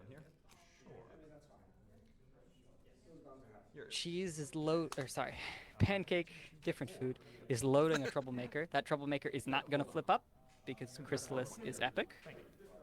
But once Chrysalis is gone, we'll get some new Troublemaker. Maybe a Pony of Shadows or something like that. Alright, this Troublemaker is Night Vision. Okay. We've got Nightmare Moon. That Nightmare Moon does not see that much play at the moment, but is quite cool. So, Cursed Chords has a big hand limit. Pancake now only has a hand limit of 4. He's got a couple more cards than that, I believe. I'll play a Dramatic Entrance. You just drew the dramatic Plus entrance. turn my, whoops, no. 6. Draw a card. Yep.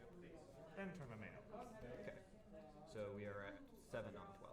7 on 12. And it did not help, Tranquility drawn. but my main split. Yeah. Oh hey, who could have guessed Tranquility in a purple deck? I mean, Cursed Chords is actually playing Troublemaker control, so flip average matters, but even still, he's just gonna put Tranquility in there because it's a card with no downsides. So, Cursed Chord lost the face-off against the Troublemaker. And on 4. To put. Looks like it, yeah. Oh, I should put my Wrath under. Ooh, we've got the Tempest already. That Tempest puts them directly into play face up, if I'm not mistaken. So you can actually replace epics. It's your turn. Alright. Really sucks. I'm sorry, I'll put it up a little bit. I keep forgetting. No, that was entirely my fault. Oh, so that was interesting. Yeah, Cursed put down the Tempest with exactly enough actions to play her. So he did. So this is a high-level event, so there's no takesies, backsies for the most part. This has come up before, but I'm only mentioning it now because I'm trying to explain this. So typically, he'd have to pay 1 tax for the Krogar's Lair. If he couldn't afford it, he just wouldn't have played the Tempest yet. But it's not something where you have to rewind the play of game in order to get to a legal state. Cursed Chords playing that card was perfectly legal. It just enters play frightened. So, unfortunately, he kind of loses 1 action because of that. And, Pancake apologized. He's not trying to trick Cursed Chords. But 9 on 7. we're at a no takesies backsies tournament. Everybody was cool about it. So that's why the Tempest entered play frightened. I have no teeth. Oh, we tied, so we're flipping again. And Cursed flipped a villain. Okay. So good luck. I think it was a 7. Yeah, Pony of Shadows. So that's Cursed's win, even though Pancake used a Swinging Wonders. So actually, both players have tried to beat this Troublemaker and failed. I think they both have fairly high flip averages, but the thing about decks like this is your flip averages are going to be fairly high variance because you've got these big 6s and 7s, but you've still got 3s in the deck. Pancake probably doesn't have any 2s. Cursed Chords has a couple, like Tranquility, the perfect card, and maybe some friends also. I wouldn't be surprised. But this means that you could flip as high as 7, as low as 2 or 3. It's really hard to predict how it's going to go when both decks have high average and low and high variance. Like, it's just madness. So far, it's been Defender's advantage. That could change. I'm gonna pay one on the draw. Sure. More troublemakers. Cursed's deck has an absurd amount of troublemakers. I'm gonna pay 2. Now, he could Unfrightened Tempest and then put 2 troublemakers into play, but he doesn't really need to do that because the Vicious Vengeance hasn't been killed yet, so it's mostly fine. Like, the Vicious Vengeance is plenty. What? Oh, whoa, yellow. That is the Raptor Razor Celestia. I thought I saw yellow in their hand. Yeah, wow.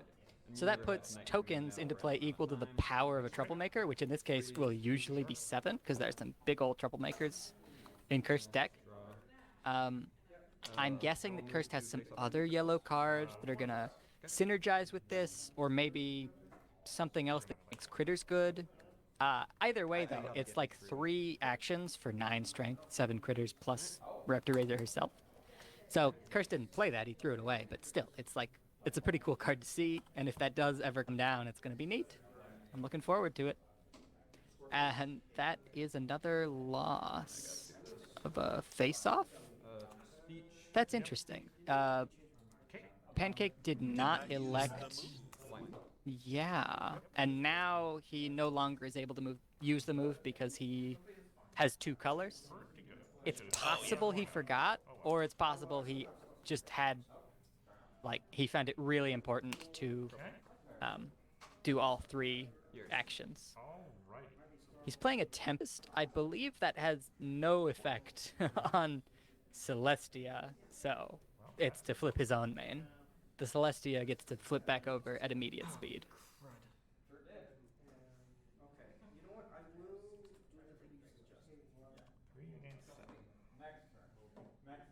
This has been interesting. It's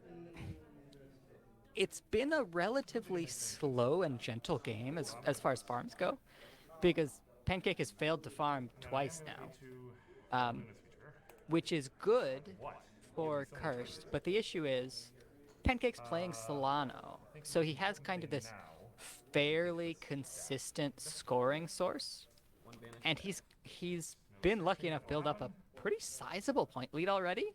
Honestly, I lost track of the fact that he was already at like 7 or 8.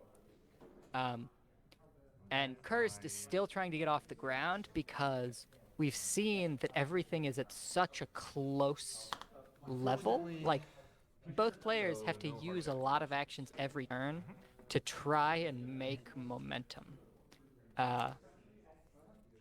And at this point, the issue is that Cursed Chords does not, like, he's been like 1 step behind during that song and dance, which has meant that Pancake, while they've both been going to 0 actions every turn, Pancake has been scoring and Cursed hasn't, which is always a really tough place to be. Like, if he were a half step ahead, he'd have all the points, but in this case, he doesn't.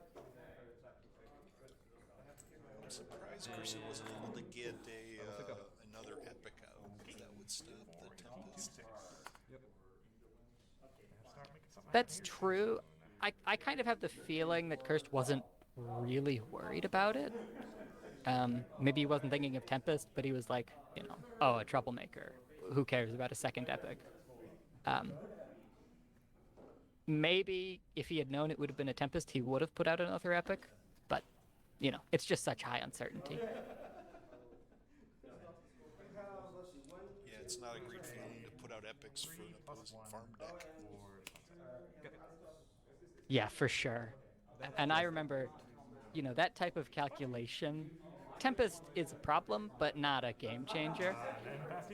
Back, you know, in the early days before Nightmare Moon got banned recently, rest in pieces, when a farm deck would play a troublemaker, you do this calculation.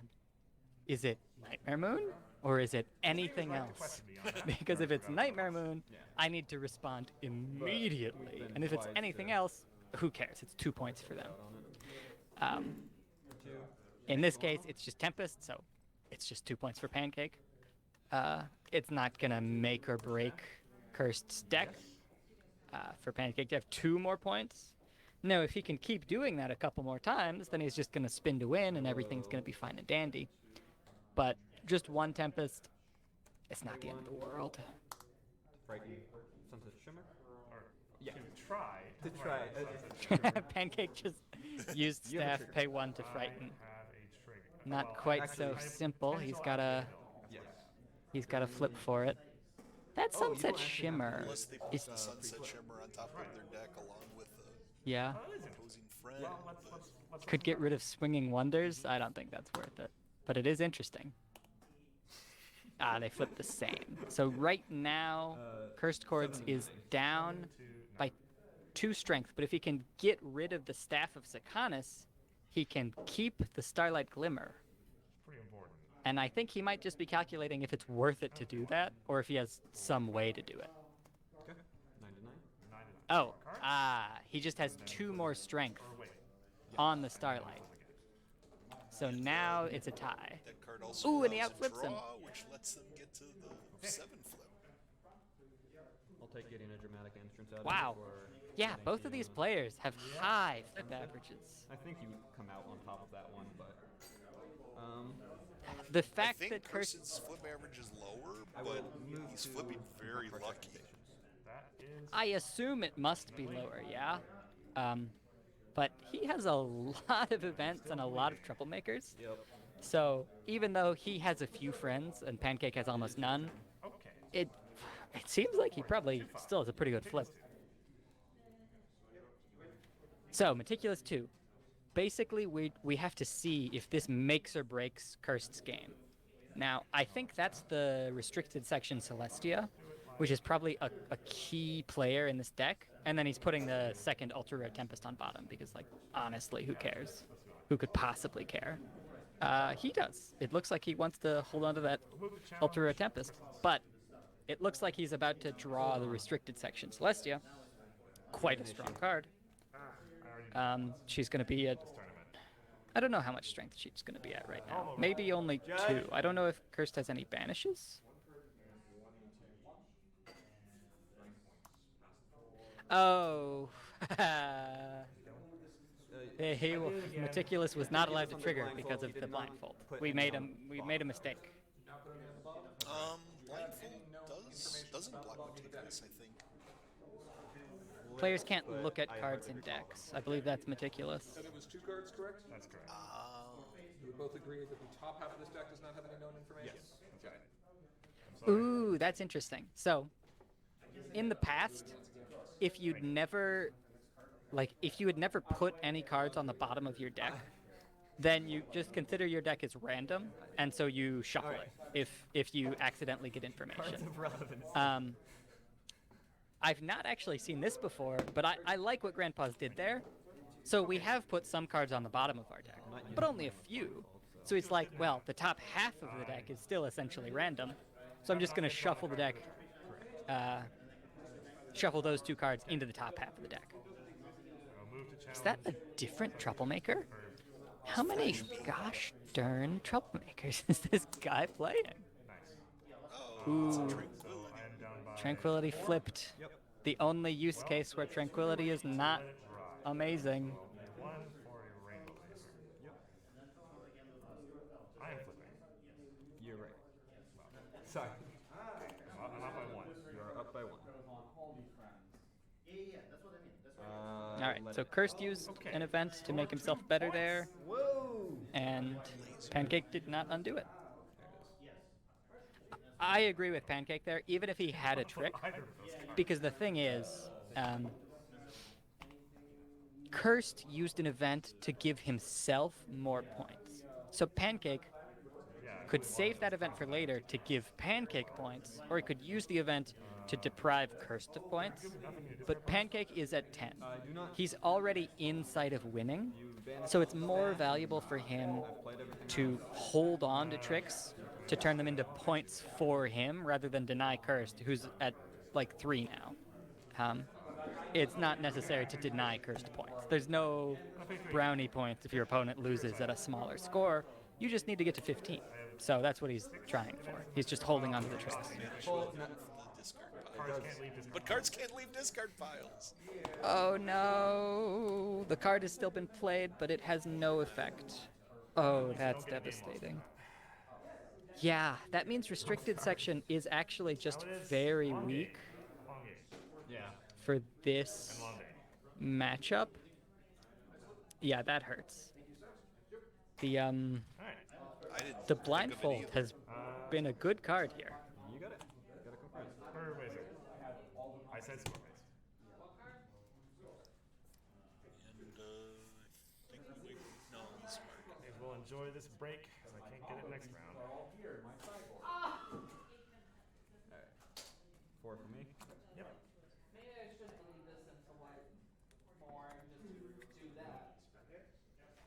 It's like pancakes at 10. Troublemaker flips. Yeah, I believe that's right. Grogar frightens.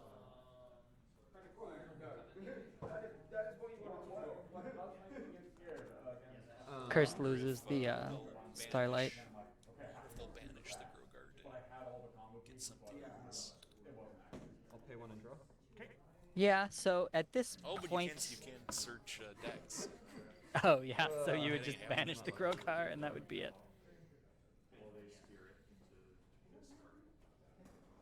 I'm sure Pancake has that on top of his mind because he's been enforcing some really important blindfold rules here. Play a troublemaker.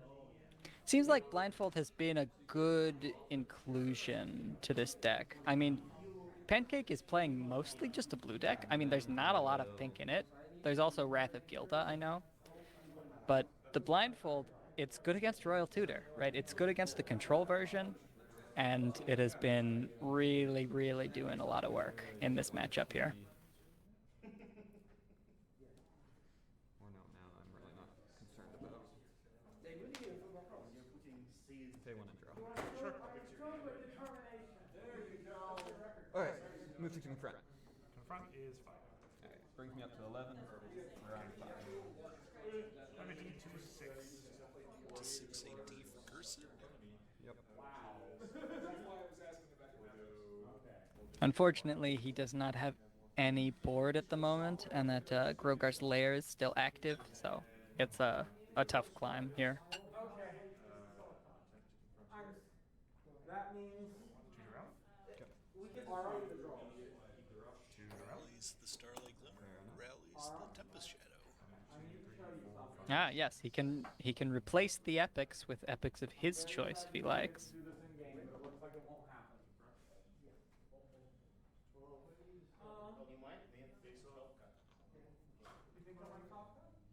Troublemaker here. And ask you.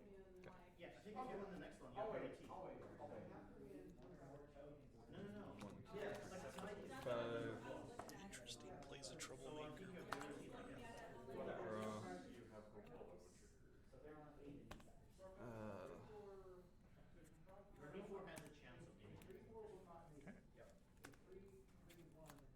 Pancake's just trying to get those few extra points. I will Yeah, I think pay it's 2 to 1. Solana. Bring myself up to 13.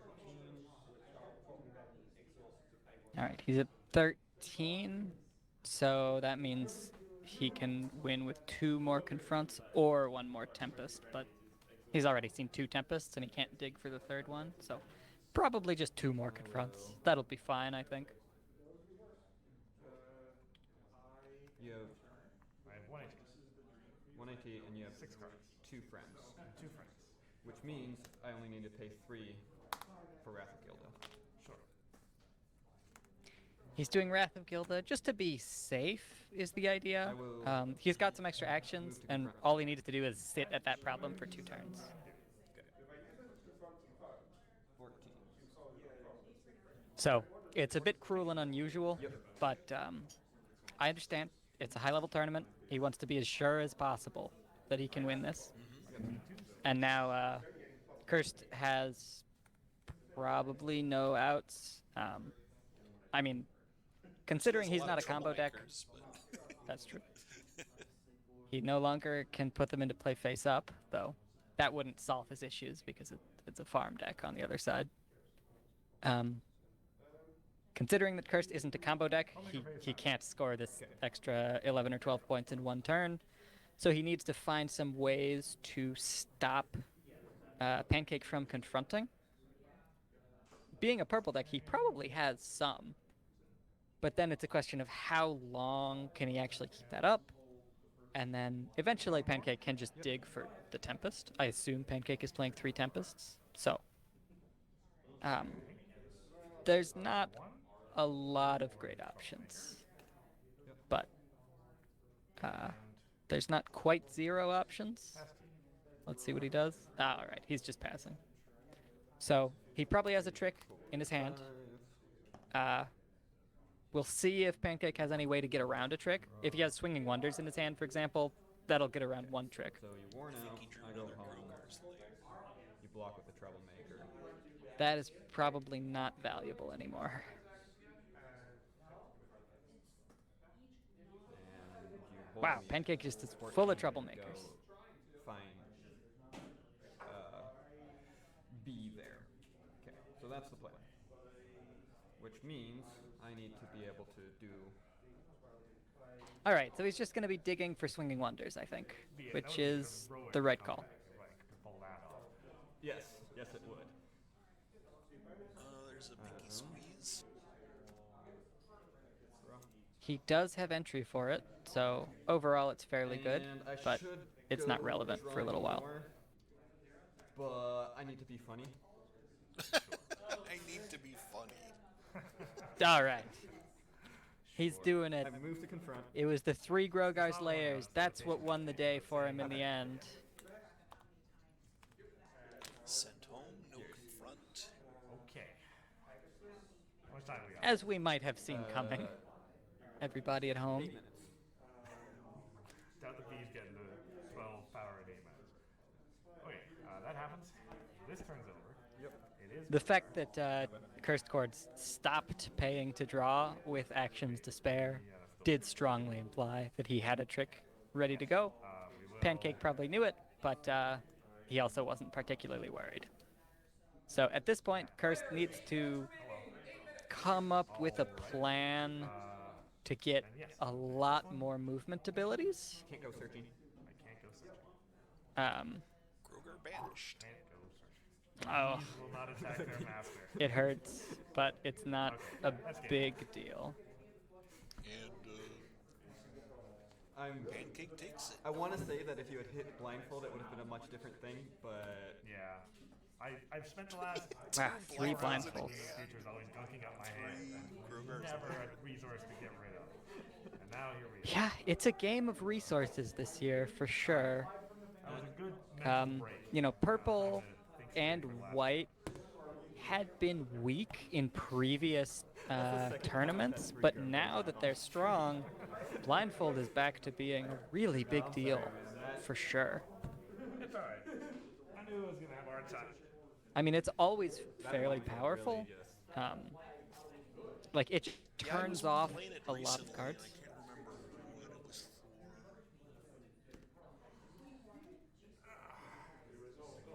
I almost don't want to play in top 8 tomorrow. Just does a lot of different Going things. so much after these games. Yeah. I've been feeling like mine's been needing cracked. I'm gonna Was do that a the deck count. 3rd game we've seen after lunch? Games like these where you get I can't involved. Makes sense.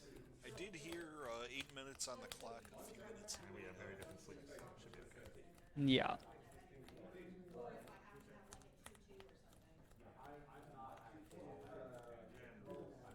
Oh, the next one too. Fine.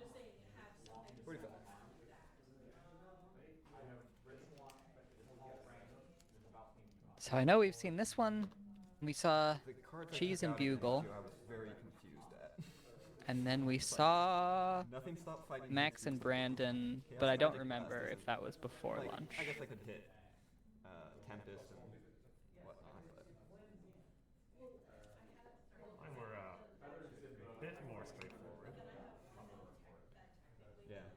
Catajack actually would have been real helpful here. Well, yeah, all those Who resources, else yeah. is there that we But, haven't seen yet? like, because I've been having a lot of games Sounds where like my hand Kevin's was there clunked up with because just Kevin clear. had 6 turns against them or something. But this one, I was just Right, I think I yeah. had 6 troublemakers in hand. So we have I'm not seen playing those. I'm not giving you a lot of chances. I different think your people, deck only is one the repeat so better far. Troublemaker defender deck. I wonder if Pages is playing. Yeah, probably. Like, 5 minutes, players, 5 minutes. My previous game, right?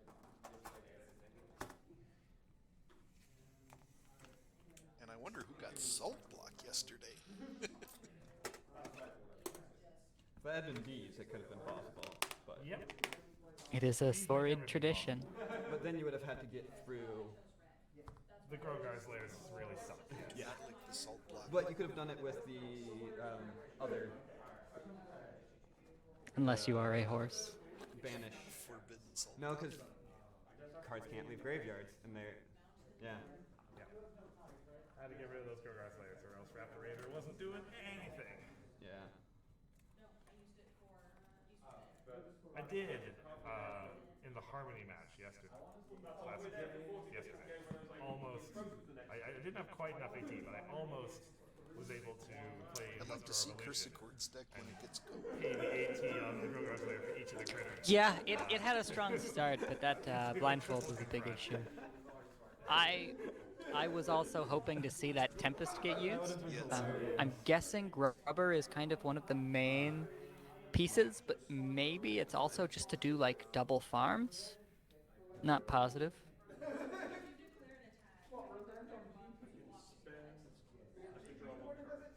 You know what would have been a good starting problem for Cursed would have been Red Czar. the starting problem that reduces opposing farms by 1 point. Yeah. Unfortunately, I think it's only at that problem. Let me check. But yes, he was only playing purple, so that card would be valid. Well, the one that's banned is better. Would you agree that the one of these that is banned is better than that one? Would you agree that's Nope, Cool Mares is global. Oh, interesting. Okay. Yeah. I mean, if There farm wasn't were much like farm a that game, but yeah, if it were a bigger meta presence, I could see that. But it seems like only Pancake is playing farm, nobody else. you know what would be funny is if Cool Mares only let you get 1 point from Tempest Shadow Troublemaker and Salado. Yeah. That would go a long way, but it does not.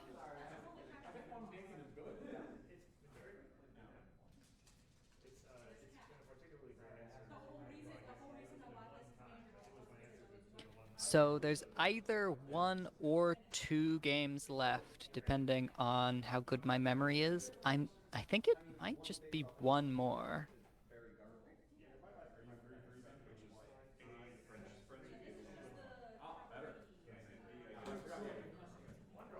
Two and four because of a bye. I don't know why my deck has social anxiety when I literally beat my friend turn 5 before the turn. I believe that Sokol's game was after lunch. So that would be 3. 3 games after lunch so far.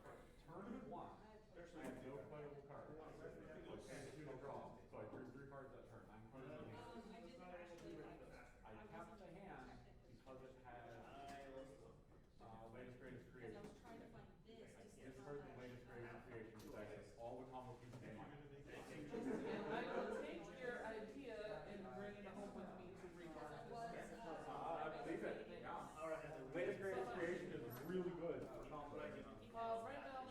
for is to handle villain farms. Sure. Well, I don't put a third piece in, but I have to have five. Anything exciting for you going on tonight? Well, Eminently sensible? After this, I can't imagine so. Resting my poor little voice is first on my list. Um, oh, okay, fair enough. Certainly, I will be interested to see what the bracket is. It's always a fun tradition to spend some time, doing your little March Madness. Who do I think is going to win every matchup situation? And this year, since elimination rounds are a separate day, we get a lot of time to mull it over. And then tomorrow with the different style, is it the best of three in a certain time window? I believe that will be correct. It's 2 hours 40 to just fit 3 games in there, and if you can't, then whatever the last game ends, who has more points, they win that last game. And if you only manage to do 2 games in 240, then maybe you have a match tie, and then it's sudden death, which is nonsense. So if you know you're losing, try to concede so that you can have 3 real games in there, They because might have there's only one announced big time something limit. where they're not doing the sudden death, but I don't know if that's in the elimination rounds or the finals. Yeah, I know there was an update to the floor rules with respect to that, but I don't remember how they worked. It's very unlikely that we will have to see it anyway.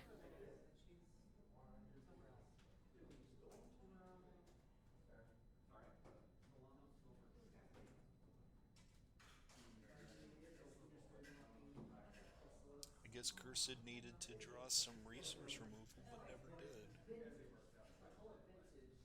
did. A mono purple deck could be expected to have some fairly competent resource removal. Hyper Beam is a pretty good one, and then Special Beam Cannon.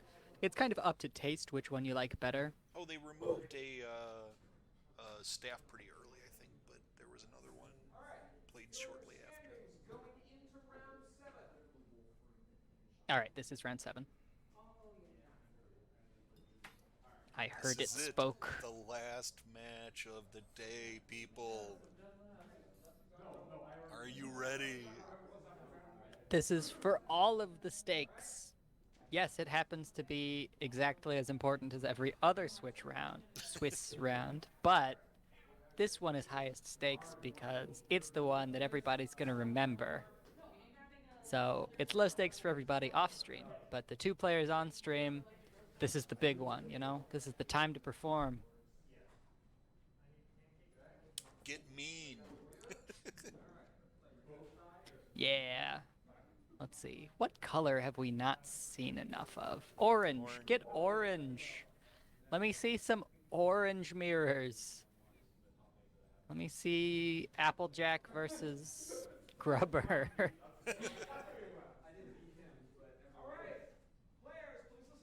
I guess Grogar is a strong orange main, so I'll accept Grogar as well.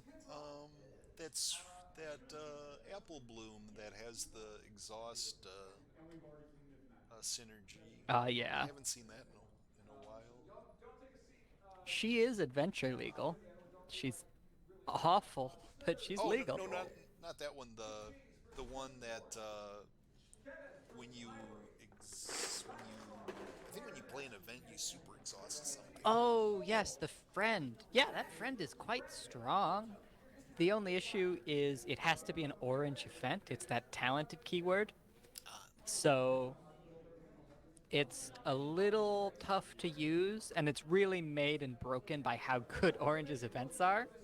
So when Orange still had a 1-cost event that exhausted one character and took abilities away from another character, that Apple Bloom was amazing. And then when that event became 2 costs, the Apple Bloom got weaker.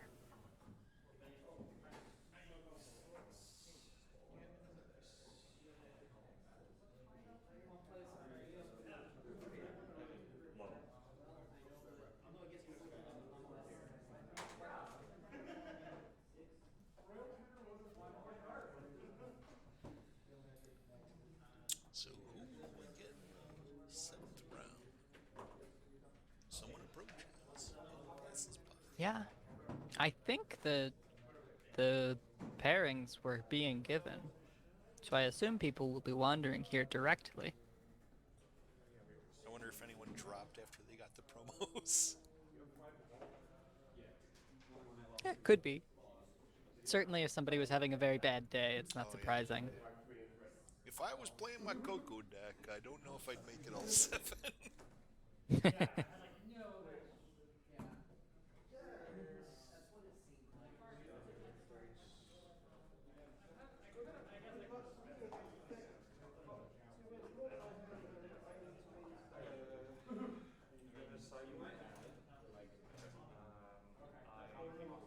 This deck has done better than I thought. One moment. Well, my stuff's here. Would have expected if I was using that box. Hugo, when do you head back? There are hands, there are feet, but will there be a whole body? Yeah, I think. Does blindfold allow a whole body?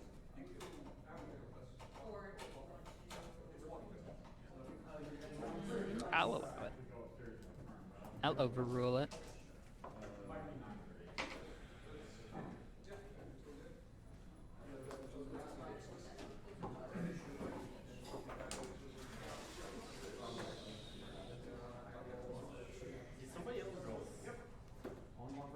I'm in suspense. People are just walking back and Yeah. forth past the camera.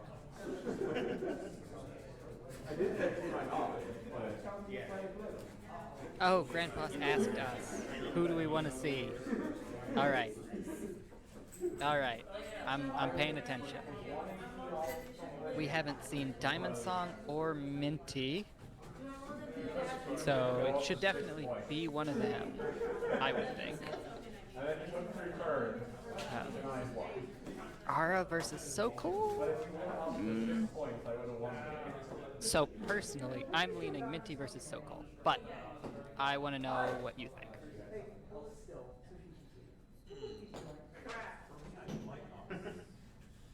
All right, I'm going to call 2 players here. If you bet on stream, raise your hands. Yeah, that's fine. Either, I think Grandpa's doing it without us. Oh yeah, he probably can't hear the stream, so he was waiting for us to text him. Also, that laptop looks like my old laptop that I just stopped using a week ago. Diamond and Aura. Okay. Minty and Sokol. Ours would be like too fast. Okay. They're not gonna Max and Brandon? Good out of ours. It's aggro be aggro. All right. And they're the same decks. They still haven't responded. So it looks like maybe 1% dropped. Because they started with 60.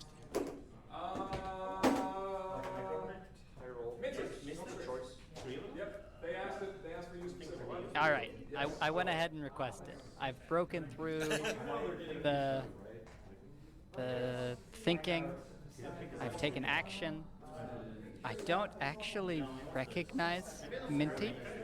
I hope they don't mind being on screen. Oh, neat. And it's confidence and knows the season. Right, Minty? You ran a 55 Any friend of Fifth Rock is a friend of Purple. Yeah. That's fine. I can respect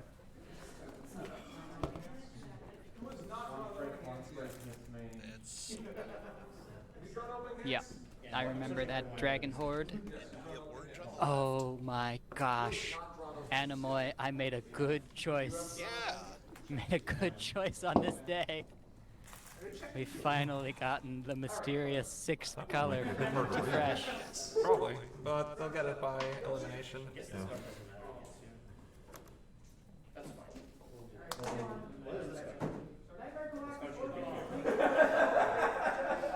Alright, so Grogar, Ruinous Ruse, plus Buckball is a fairly popular situation. What this leads to is Grogar just starts. He's not boosted, but he has 3 power. So he gets 1 more, he starts at 4. It's very nice. Buckball has a 4 wreck, so he can just go over there and confront on the first turn. In addition, Sokol is playing a small starting problem, so he could actually confront either problem on the first turn, which is pretty nice. Upper up or you? Oh, yes. Oh, no, no, no, no, 11th, no, no, I no, think. no, no, no, no, no, no, no. Just behind Ara. I think we have the same ratio, but different opponent win rates. No, it doesn't lose the game. I mean, you probably have the better chance. I don't think. That one was what I was freaking out about. No, not that one. I mean, I have played. That one's now in play. I cannot win, I cannot lose the game. I've not actually played against Ara, so I don't know what his deck's like. That's a resource strategy. I can either, Yes. Uh-oh. but I definitely played against some top people. But I think you're in a much better position if you win the game top 8. Yep, it can be a nice time to brag, but not everybody has one, or necessarily has one that's on theme. There's also the possibility that, like, hey, I've brought like a kind of standard playmat, like it's all blue or whatever, but it would be more fun to play with the stream playmat because it's a pretty swag playmat. So I believe I've done that before, just elect to go with the stream one because it's cooler. I used to play with a blank white playmat when we used to do Skype games with over the webcam. Ah, sure, yeah. And Yeah, our that's a good stream one. has gotten quiet and motionless. I have a chance at 9. Yeah, a bit of a stutter there, but I hear sound again at least.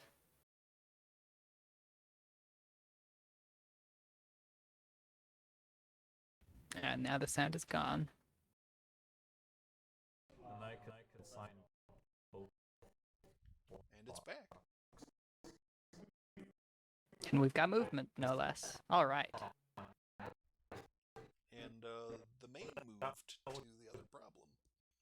Yes, that is a nice option here.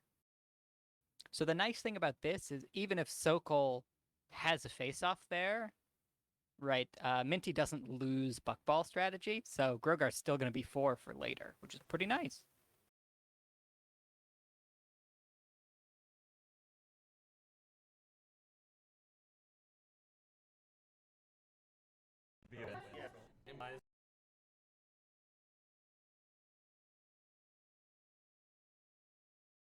All right. Bit of jumpiness, but we're moving forward. It looks like it's Sokol's turn now.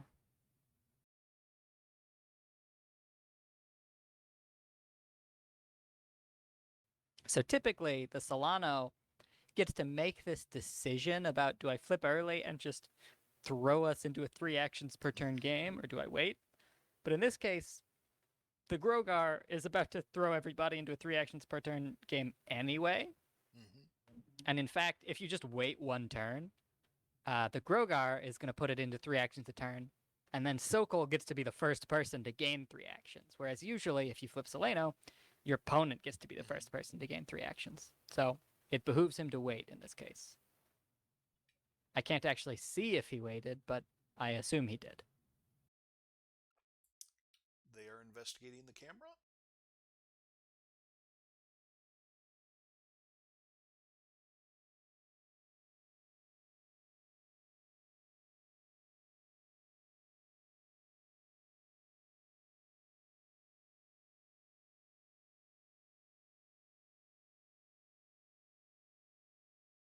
I think Minty's scorecard is the Leaders and Legends one with Grogar, which is not one you see very often, right? It wasn't a wide release. I'm guessing that was shipped with the full set, buy 3 of every card package, but I do not exactly remember it. I have that one, but I just always use the Trixie one because I like Trixie. Yeah, sure. A lot of people have already kind of made their favorites by now. But I always try to bring extra scorecards to limited so that people could play if they don't have one. Ah, that's smart, yeah. I will say that, some people just like to put any other card there because it doesn't, strictly speaking, you don't need to use a themed top card. You just need a card there. People like to put ultra rares sometimes, or just like their favorite pony.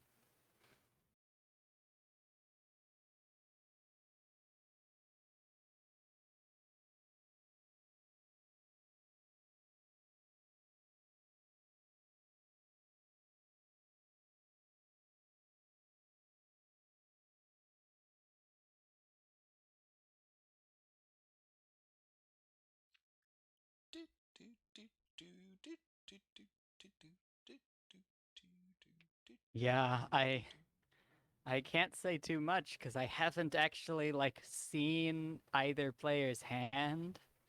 Yeah, our freeze frame here. Oh, something's happening. Hands largely obstructed.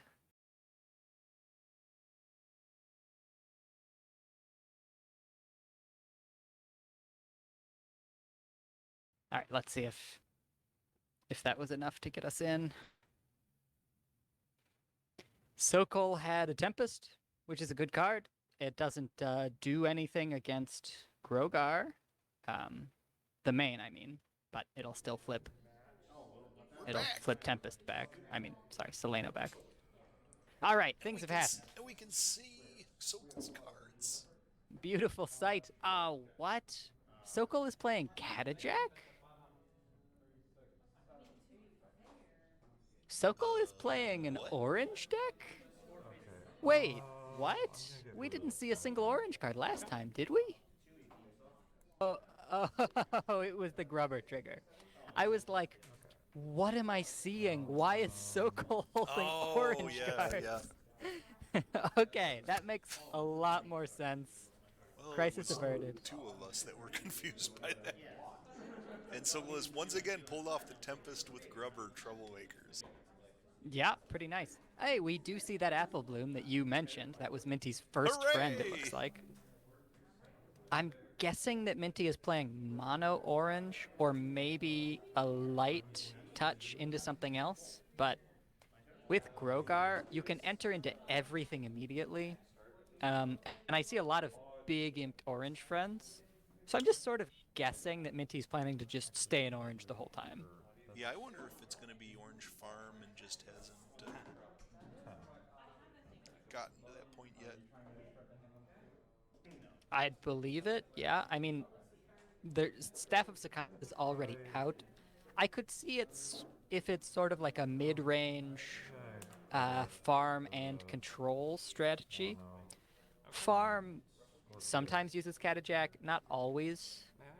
And then the Apple Bloom is really a lot less common in a farm. But she flips okay, right? Like 3 isn't terrible to flip in a farm deck. And it's a lot of value later. Okay, so there's what is that troublemaker? It's the new Triad. Okay. Yeah, that's a good farming target. 15? Well, that's an easy win for a whole 0 points. Exactly. That's the thing.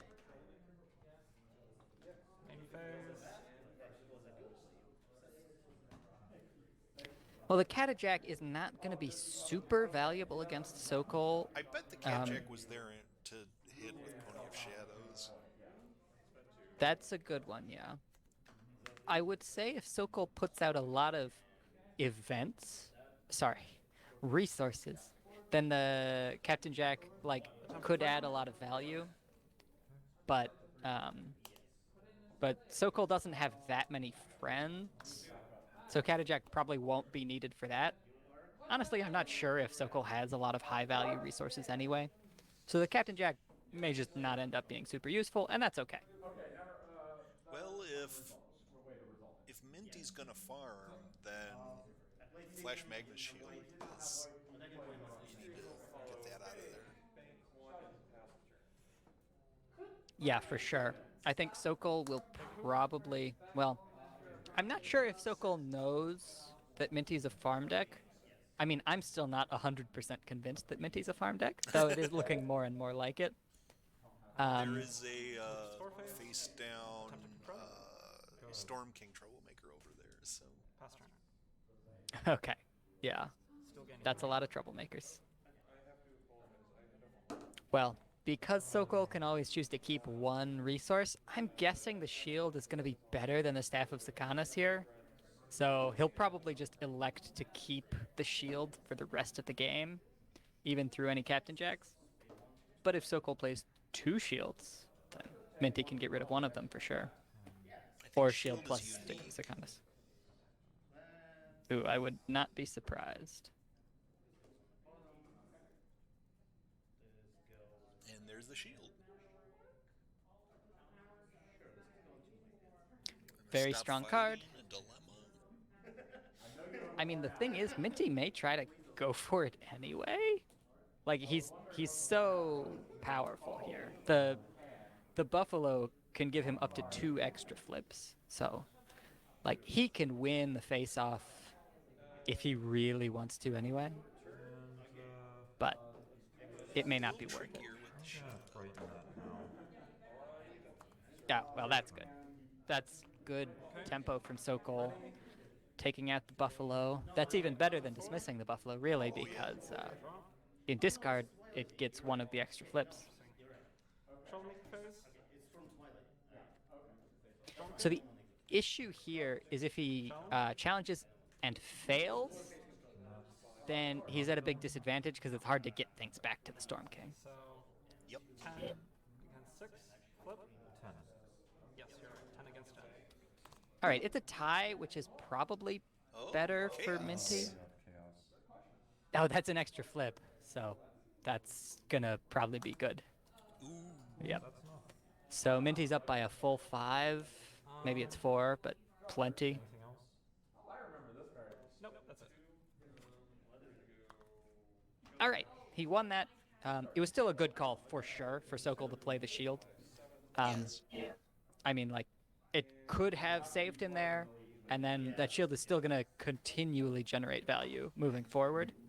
But for now, Minty's got the momentum. And more troublemakers in hand, so it's a good place to be. Yeah, you don't know if you want to play a troublemaker when there's an opposing Flash Magnus shield. You want to draw? Yeah, the issue of potentially getting yourself into trouble because now you can't even confront. I totally get it. All right, so he's putting down the Grogar because, you know, you can get rid of the Grogar later and then it's not a big deal. But that does frighten Minty's Apple Bloom when it comes up, which is not amazing. Never mind. But it's also kind of a psych out if the other person plays friends to that problem. Yeah, Sokol sure is not going to expect that to be a Grogar. Looks like Sokol does not have any friends in hand at the moment, though, so not a big deal. A lot of stop fightings. That's all 3 stop fightings we've seen, because Sokol already used one. Powers is frightened. Exactly, yeah. You don't really get a lot of targets against a farm. It really might just be the Buffalo. That there might be none else in the whole deck. I wonder if Sokol sideboards. Yeah, I don't know. I don't see a sideboard to the side of the camera, but I don't see very far over there.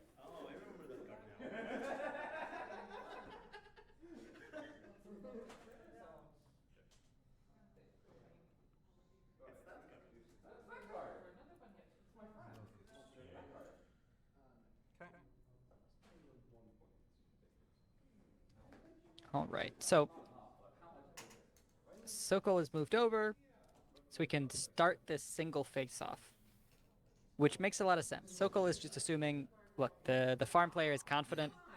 They're gonna keep farming. This is my surefire way to stop them. Oh, Melted Expectations. Loses abilities until end of turn. Can't have them. Also, additionally, exhaust and doesn't ready on your next ready phase. It's redundancy. You're at 7?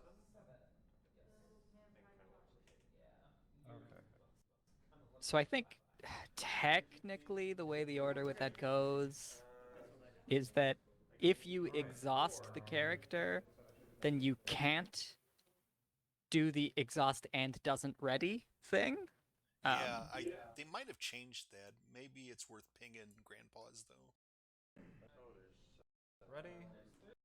It it's not really relevant because I mean, for example, Minty could have just chosen to do the first exhaust. Oh no, actually, yeah, you're right. All right, because the orange event has to target an opposing character and can't target a frightened thing. What's the name of the event that exhausts now? Is it Melted Expectations?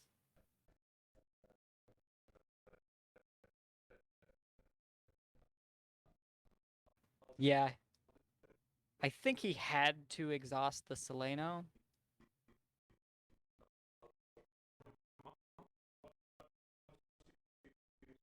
I put the question in.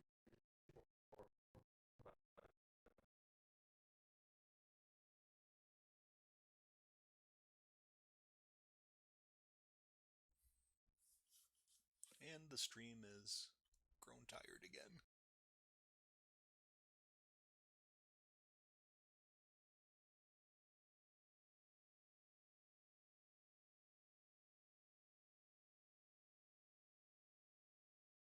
I'm assuming that Grandpa's is coming to check it out. Mm-hmm.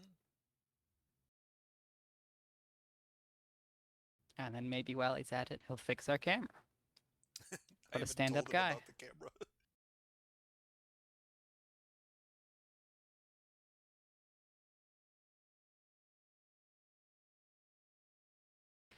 Yeah, more camera troubles in the back half of this streaming day.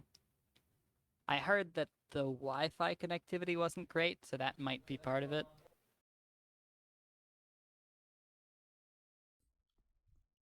I think they know how to fix it pretty quickly now. Yeah.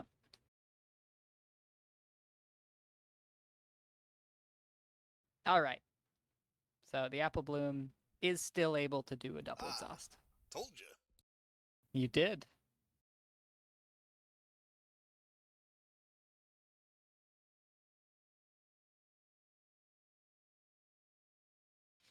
Those things are weird.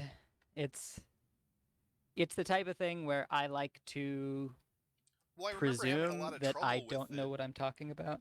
Oh, go ahead. Oh, with rules calls like that, I like to presume that I just don't know what I'm talking about because it's always a little arcane. Ah, yes, stream, beautiful. It's always a little arcane, and then also sometimes it changes. So I just like to be safe rather than sorry.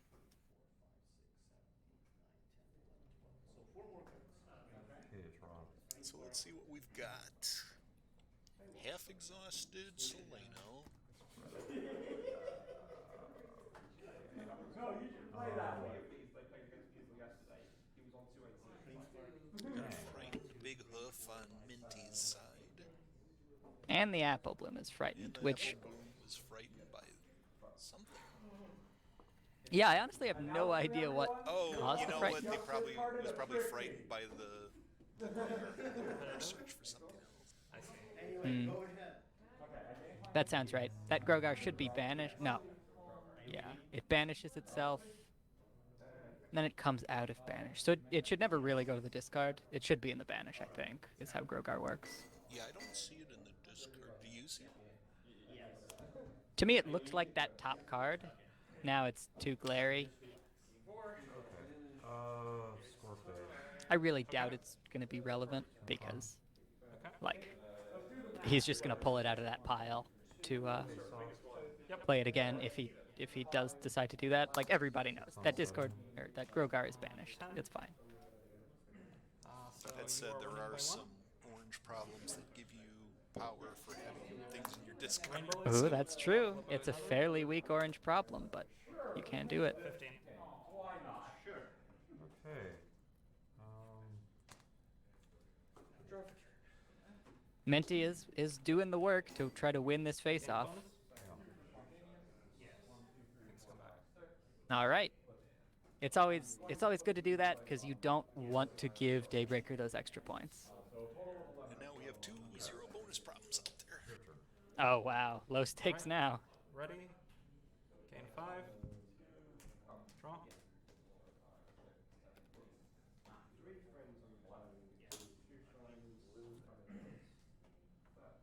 Well, Minty is actually already at, Troublemaker phase. I think 12 points.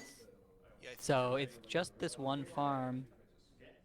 If Minty can get them next turn, I mean, that'll be the game.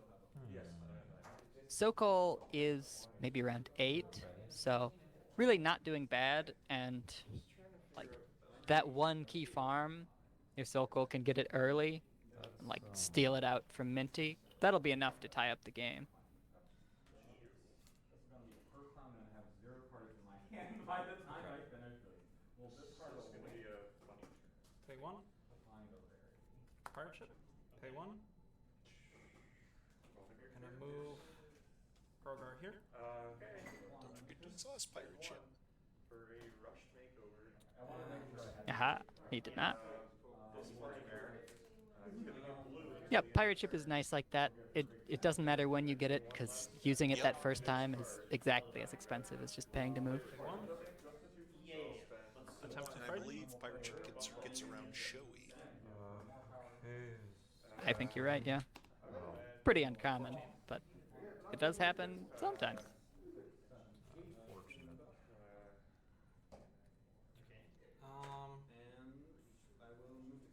Was that Daybreaker that was frightened? Bank and pass. Yeah, I think so. That's a brave staff face off to do. Yes. Yeah, that is brave. Just for reference, though. Like, Being a farm, maybe he was holding like one trick just in case. But then you're a farm, so you're just kind of assuming it'll probably be fine. 5 up to 6.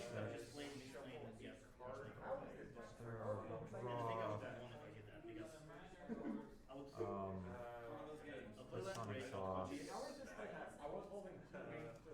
First counter. Also, it's pretty impressive how well everyone's played after 7 games. Yeah, this game has been solid so far. The only thing I was maybe a little not in love with was playing a Grogar to Apple Bloom. But yeah, really this game has been... It has played about like how you would hope. It's gone fairly well, and both players have kind of been using their deck to about their potential. 3. I go 2, 4. For Sokol, kind of one of the difficulties is it's pretty hard to farm. He's got Daybreaker, and Daybreaker is sort of just like supposed to make it all work out. But Minty has so many tools devoted to winning face-offs that Daybreaker has not been enough. And Sokol doesn't have a lot of extra tricks to put him over the top in face-offs. I mean, for goodness sake, he's got Flash Magnus' shield, but that hasn't been enough. And, like, Sokol doesn't have those extra events to, like, just keep pushing it further. Because Sokol is not, like, 100% farm deck, whereas Minty is playing a farm deck. So Minty is bringing all of these extra tricks. And, you know, when both players are relying on troublemakers, the player who has more troublemaker tools is usually at a pretty nice advantage, and that's kind of what we're seeing here. Like, the thing about Solano Tempest is consistency. You can just keep using the Tempest, and then you keep getting value, but that's not fast enough when your opponent is farming turn over turn. You know, that's very aggressive. I assume Sokol's man got the courage counter at the beginning. That would make sense. I wonder why it's a D20, but I guess maybe he only has D20s. You missed a search because you played Twilight in. Yes, yes. No, no, please, yes. What does this do, sorry? All right, using Changeling can change. Melted Expectations, Exhaust, and lose abilities. And is that, This is when it comes So that's for an early challenge. He's just going to try to beat those troublemakers. Yeah, and that's just for this turn. Yep. Oh, but a new melted. That's a bummer. We're not gonna like goof around. Yeah, orange is doing pretty well here. I think we still flip. Still flip. You just have 0 power. 13. Oh, dang. So, Sokol flipped really well, and if Minty had flipped 4 or less, Sokol actually would have just gotten it here with the shield. But I believe Let Down Hard is a 6. So, very good flip from Minty as well. I want to enjoy the game. And completely losing is not fun, so it's good. Yeah, really high flips in this game and the last game.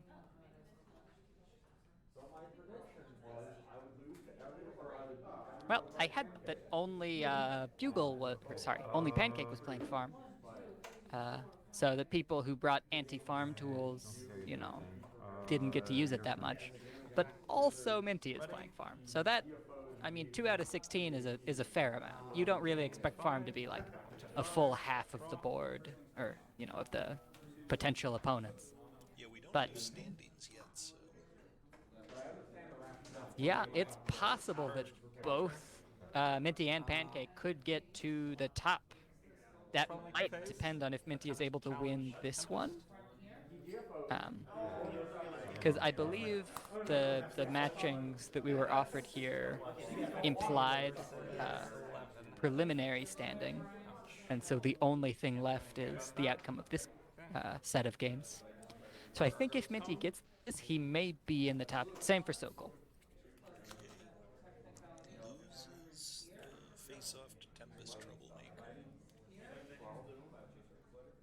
Put the courage pen cap on the main. Maybe the main will move to 3. Troublemaker, yes. Yes, that makes sense to me. Minty does need 2 more points. So the Tempest, well, pretty much enough, because then you confront. You know, the Tempest is not on her own enough points to win. Attempt to frighten. All right. The shield does not apply here, so that's an easy win for Minty.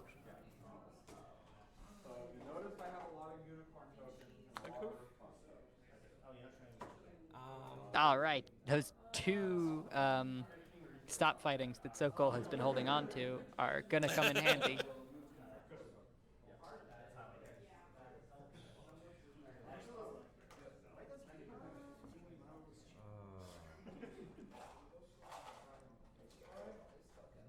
Nothing to put it... I guess you could put a courage counter on a frightened friend.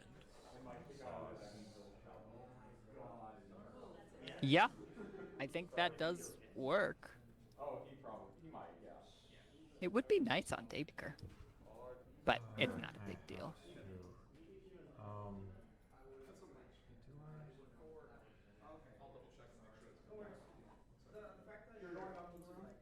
I put it in the chat just in case.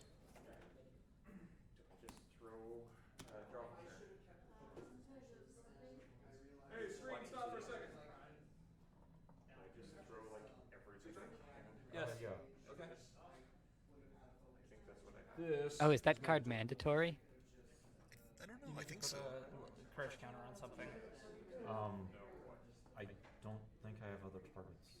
You can still put them on frightened friends. Go on Frightened Friends and they stay there. Okay, just Yes. Yeah! We have made an important rules contribution. still, I don't think I can draw that in. Can't get anything past us! I think you still have an AT, but I'm gonna try. Stop fighting. Yes, it is convenient that Tom happened to ask a question about counters on Frightened Friends earlier, I think today. I just know it's come up with, like, power counters. Swing Yeah. wonders.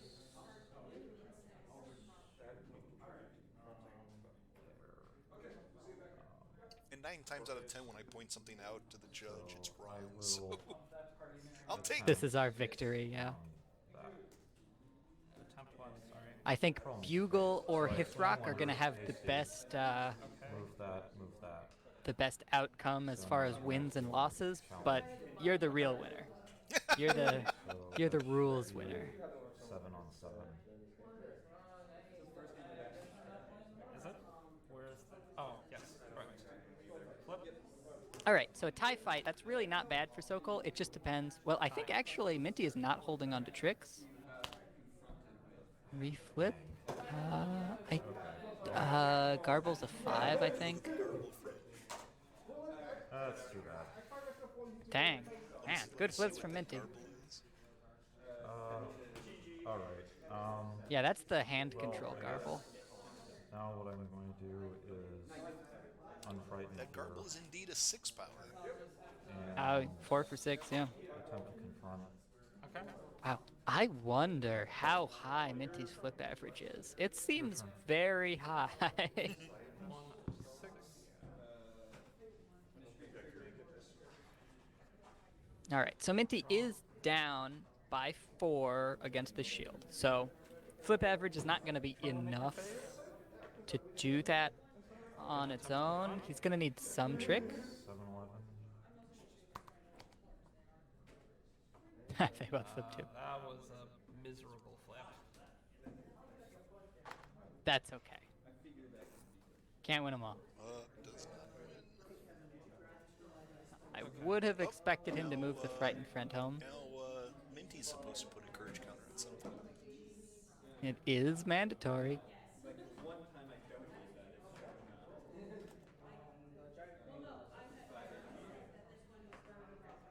We're just reliving our glory days at this point.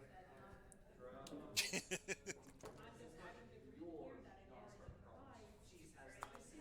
to frighten. Oh, that is.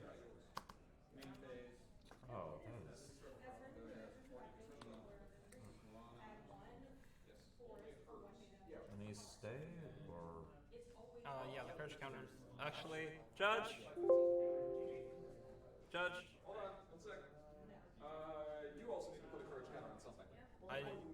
Sure. Oh yeah. And then yes. Do these always stay? Yes, they always do. Okay. Okay. What? Like, I frightened this. Does courage counter stay on it? Oh no! If it was not already frightened, if it was then frightened, all counters are removed from it at that point. Okay.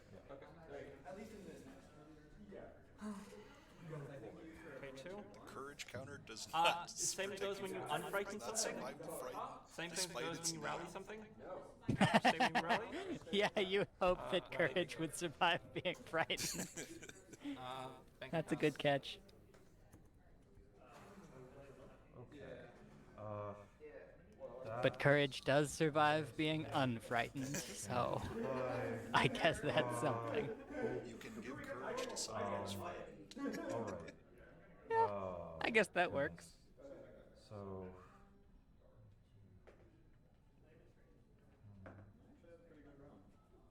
Man, Minty would really prefer to just have that big hoof in the discard Oh, rather yeah, than on the there's board where it's big a hoofs on liability. board, there's big hoofs getting flipped. Maybe I can do something. Discard is the place to be. The last few points for Minty have been tricky. Yeah, I mean it's been a few turns now after an explosive start.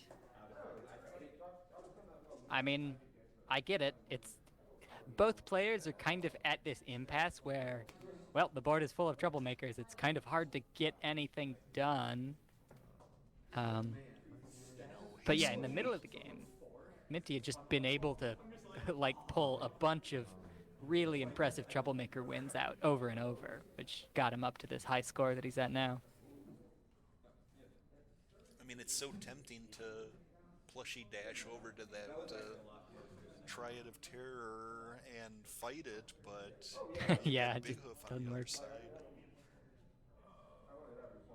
Yeah. Now, there's Big Hoof, but you've got Flash Magnus Shield, so Yeah, but the 2 extra flips from Big Hoof, I mean, with Minty's flip average, that's probably like 10 strength or something like that. So it's tough. okay. So what do you, if if you're gonna transform Rainbow Dash, I wonder which one you do. If you do one of those, yeah. Yeah, I 'Cause would you say don't the wanna lose the courage loyal. counter, but you don't want. But you could get back a plushie dash too. So. Yeah, I mean, Plushie Dash is really good against farm, but it's just Not kind against of a Triad. little less clutch, exactly, against Triad, which is the one that's out right now. Okay. One. Oh, Oh, your he was dilemma over just there. holding another one. I did not realize. Confront. Okay. Love it. Love it. And Well, yeah, just blowing up the Triad and denying Minty those points is pretty nice. Now, of course, Minty's going to have the option to just single confront. And it's no longer 0 bonus points on board. It's 1. So the fact that Minty, I think, is favored to win this face-off oh, it's a DFO. is unfortunate for Sokol. Yeah, but I'm not. Oh, do I contribute power there as well? It's everything on your side. Oh, okay. Then 10, 10, 12. How much do you have? It's 14. 14. Okay. You are a very Yeah, using the big hoof. The first use. Flip an additional card. Chaos and a flip it. Oh, whoa. All right, 13, that's 20. yeah. Oh boy, Okay, that's a win. So yeah, you get I think it's 1. So I Yeah. think that puts it to 13 points for Minty. Players in time. Active player, hands up. Oh, Okay. I think. Minty's at 14. Yeah. You go first or second, Sokol? Second. You want second? Yeah. Okay. Finish, then one for each of you. So. Okay, that's so both players are going to get one more turn because I mean Sokol's turn is functionally over already. There. Both players get one more. Hopefully not Minty. another- Do we think he's at 14 or 13? Because it's a big I think it's difference. 14. I think it was. I think the one bonus point was 1. Let's see, and I have home limit 4. Yeah, Minty definitely got that bonus point. All right. I think Minty's been on 13 for a long time. Okay. And Turn. you're at 13. Yeah. Turn. There's not really anything Mono Blue can do to stop a single confront. Ready. Gain AT. So if it is 5 up to 14, he's got it in the bag. If it is 13, he just has to hope that Sokol can't get up to 15 points next turn, which does seem unlikely anyway. I don't think so.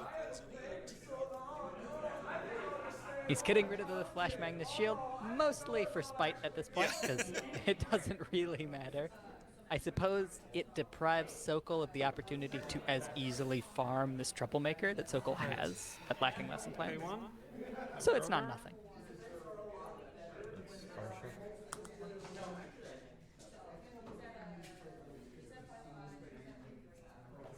Minty could try to frighten something. Oh yeah, the pony of loyalty, Pay 1. loyal sea pony, is pretty good. So seems like a good call. 13. And that is Minty's again. It's pretty close. Pretty but- close. Yeah. Another troublemaker. That I don't quite understand on your last turn there. But if he has the actions, why not, I suppose. We look up Minty's problem. I had 6. Oh, the cheerleader one? 1, 2, 1. Yes, I already paid for that. I spent 3 this turn, correct? Correct. You had 6? Yes. What have you done so far? 1, 2, 3. Confirm? Yeah, I think he's right. Yeah, standing up for yourself. Okay. Can't be moved or frightened. Not really relevant. Pay 2. Rally. Move to score phase. Another big hoof. I mean, the big hoof actually yeah. was able to yield value last time and is still in the discard. That was 1. Oh, yes, you're right. Yes, that's the one. That's the one I'm missing. Yeah.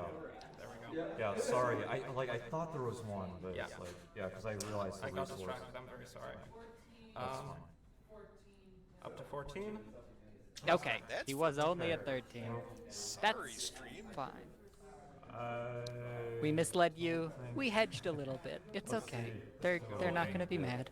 All right, so draw, not great. Yeah, I mean, plus or minus 1 is not terrible. Okay, Pony of Shadows is actually super high impact, so I would say good on Minty for getting rid of the shield. It looks like Sokol doesn't have any hasties, so it doesn't really matter anyway, but it was a good way to hedge, I would say. Two.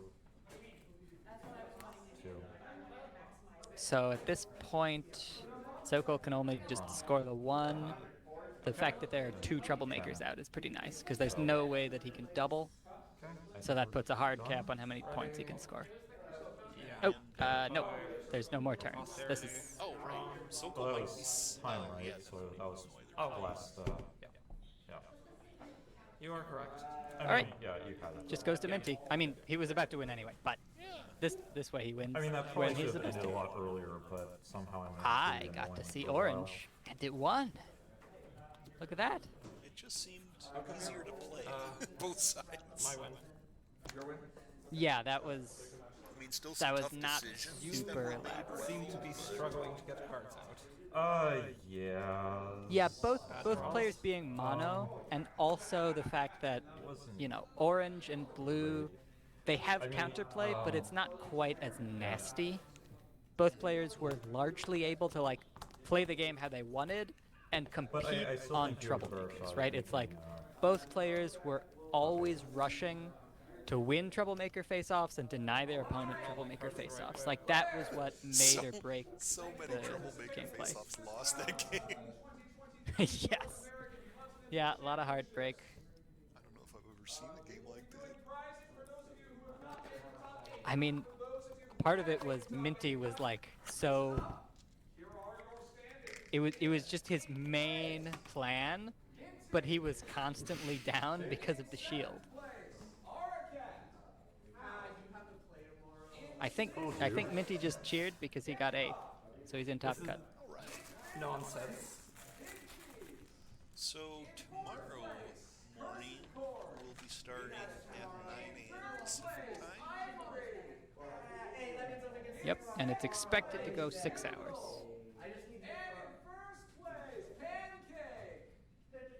Pancake, top of the table. Bugle second. So it sounds like Bugle beat Hithrock, which was a match similar to the Bugle versus Big Cheese match that we saw. So good for him. He was able to repeat that. I wonder how close that was compared to the earlier one. Yeah. I mean, it would be hard to be much closer, because any closer and it would be a tie.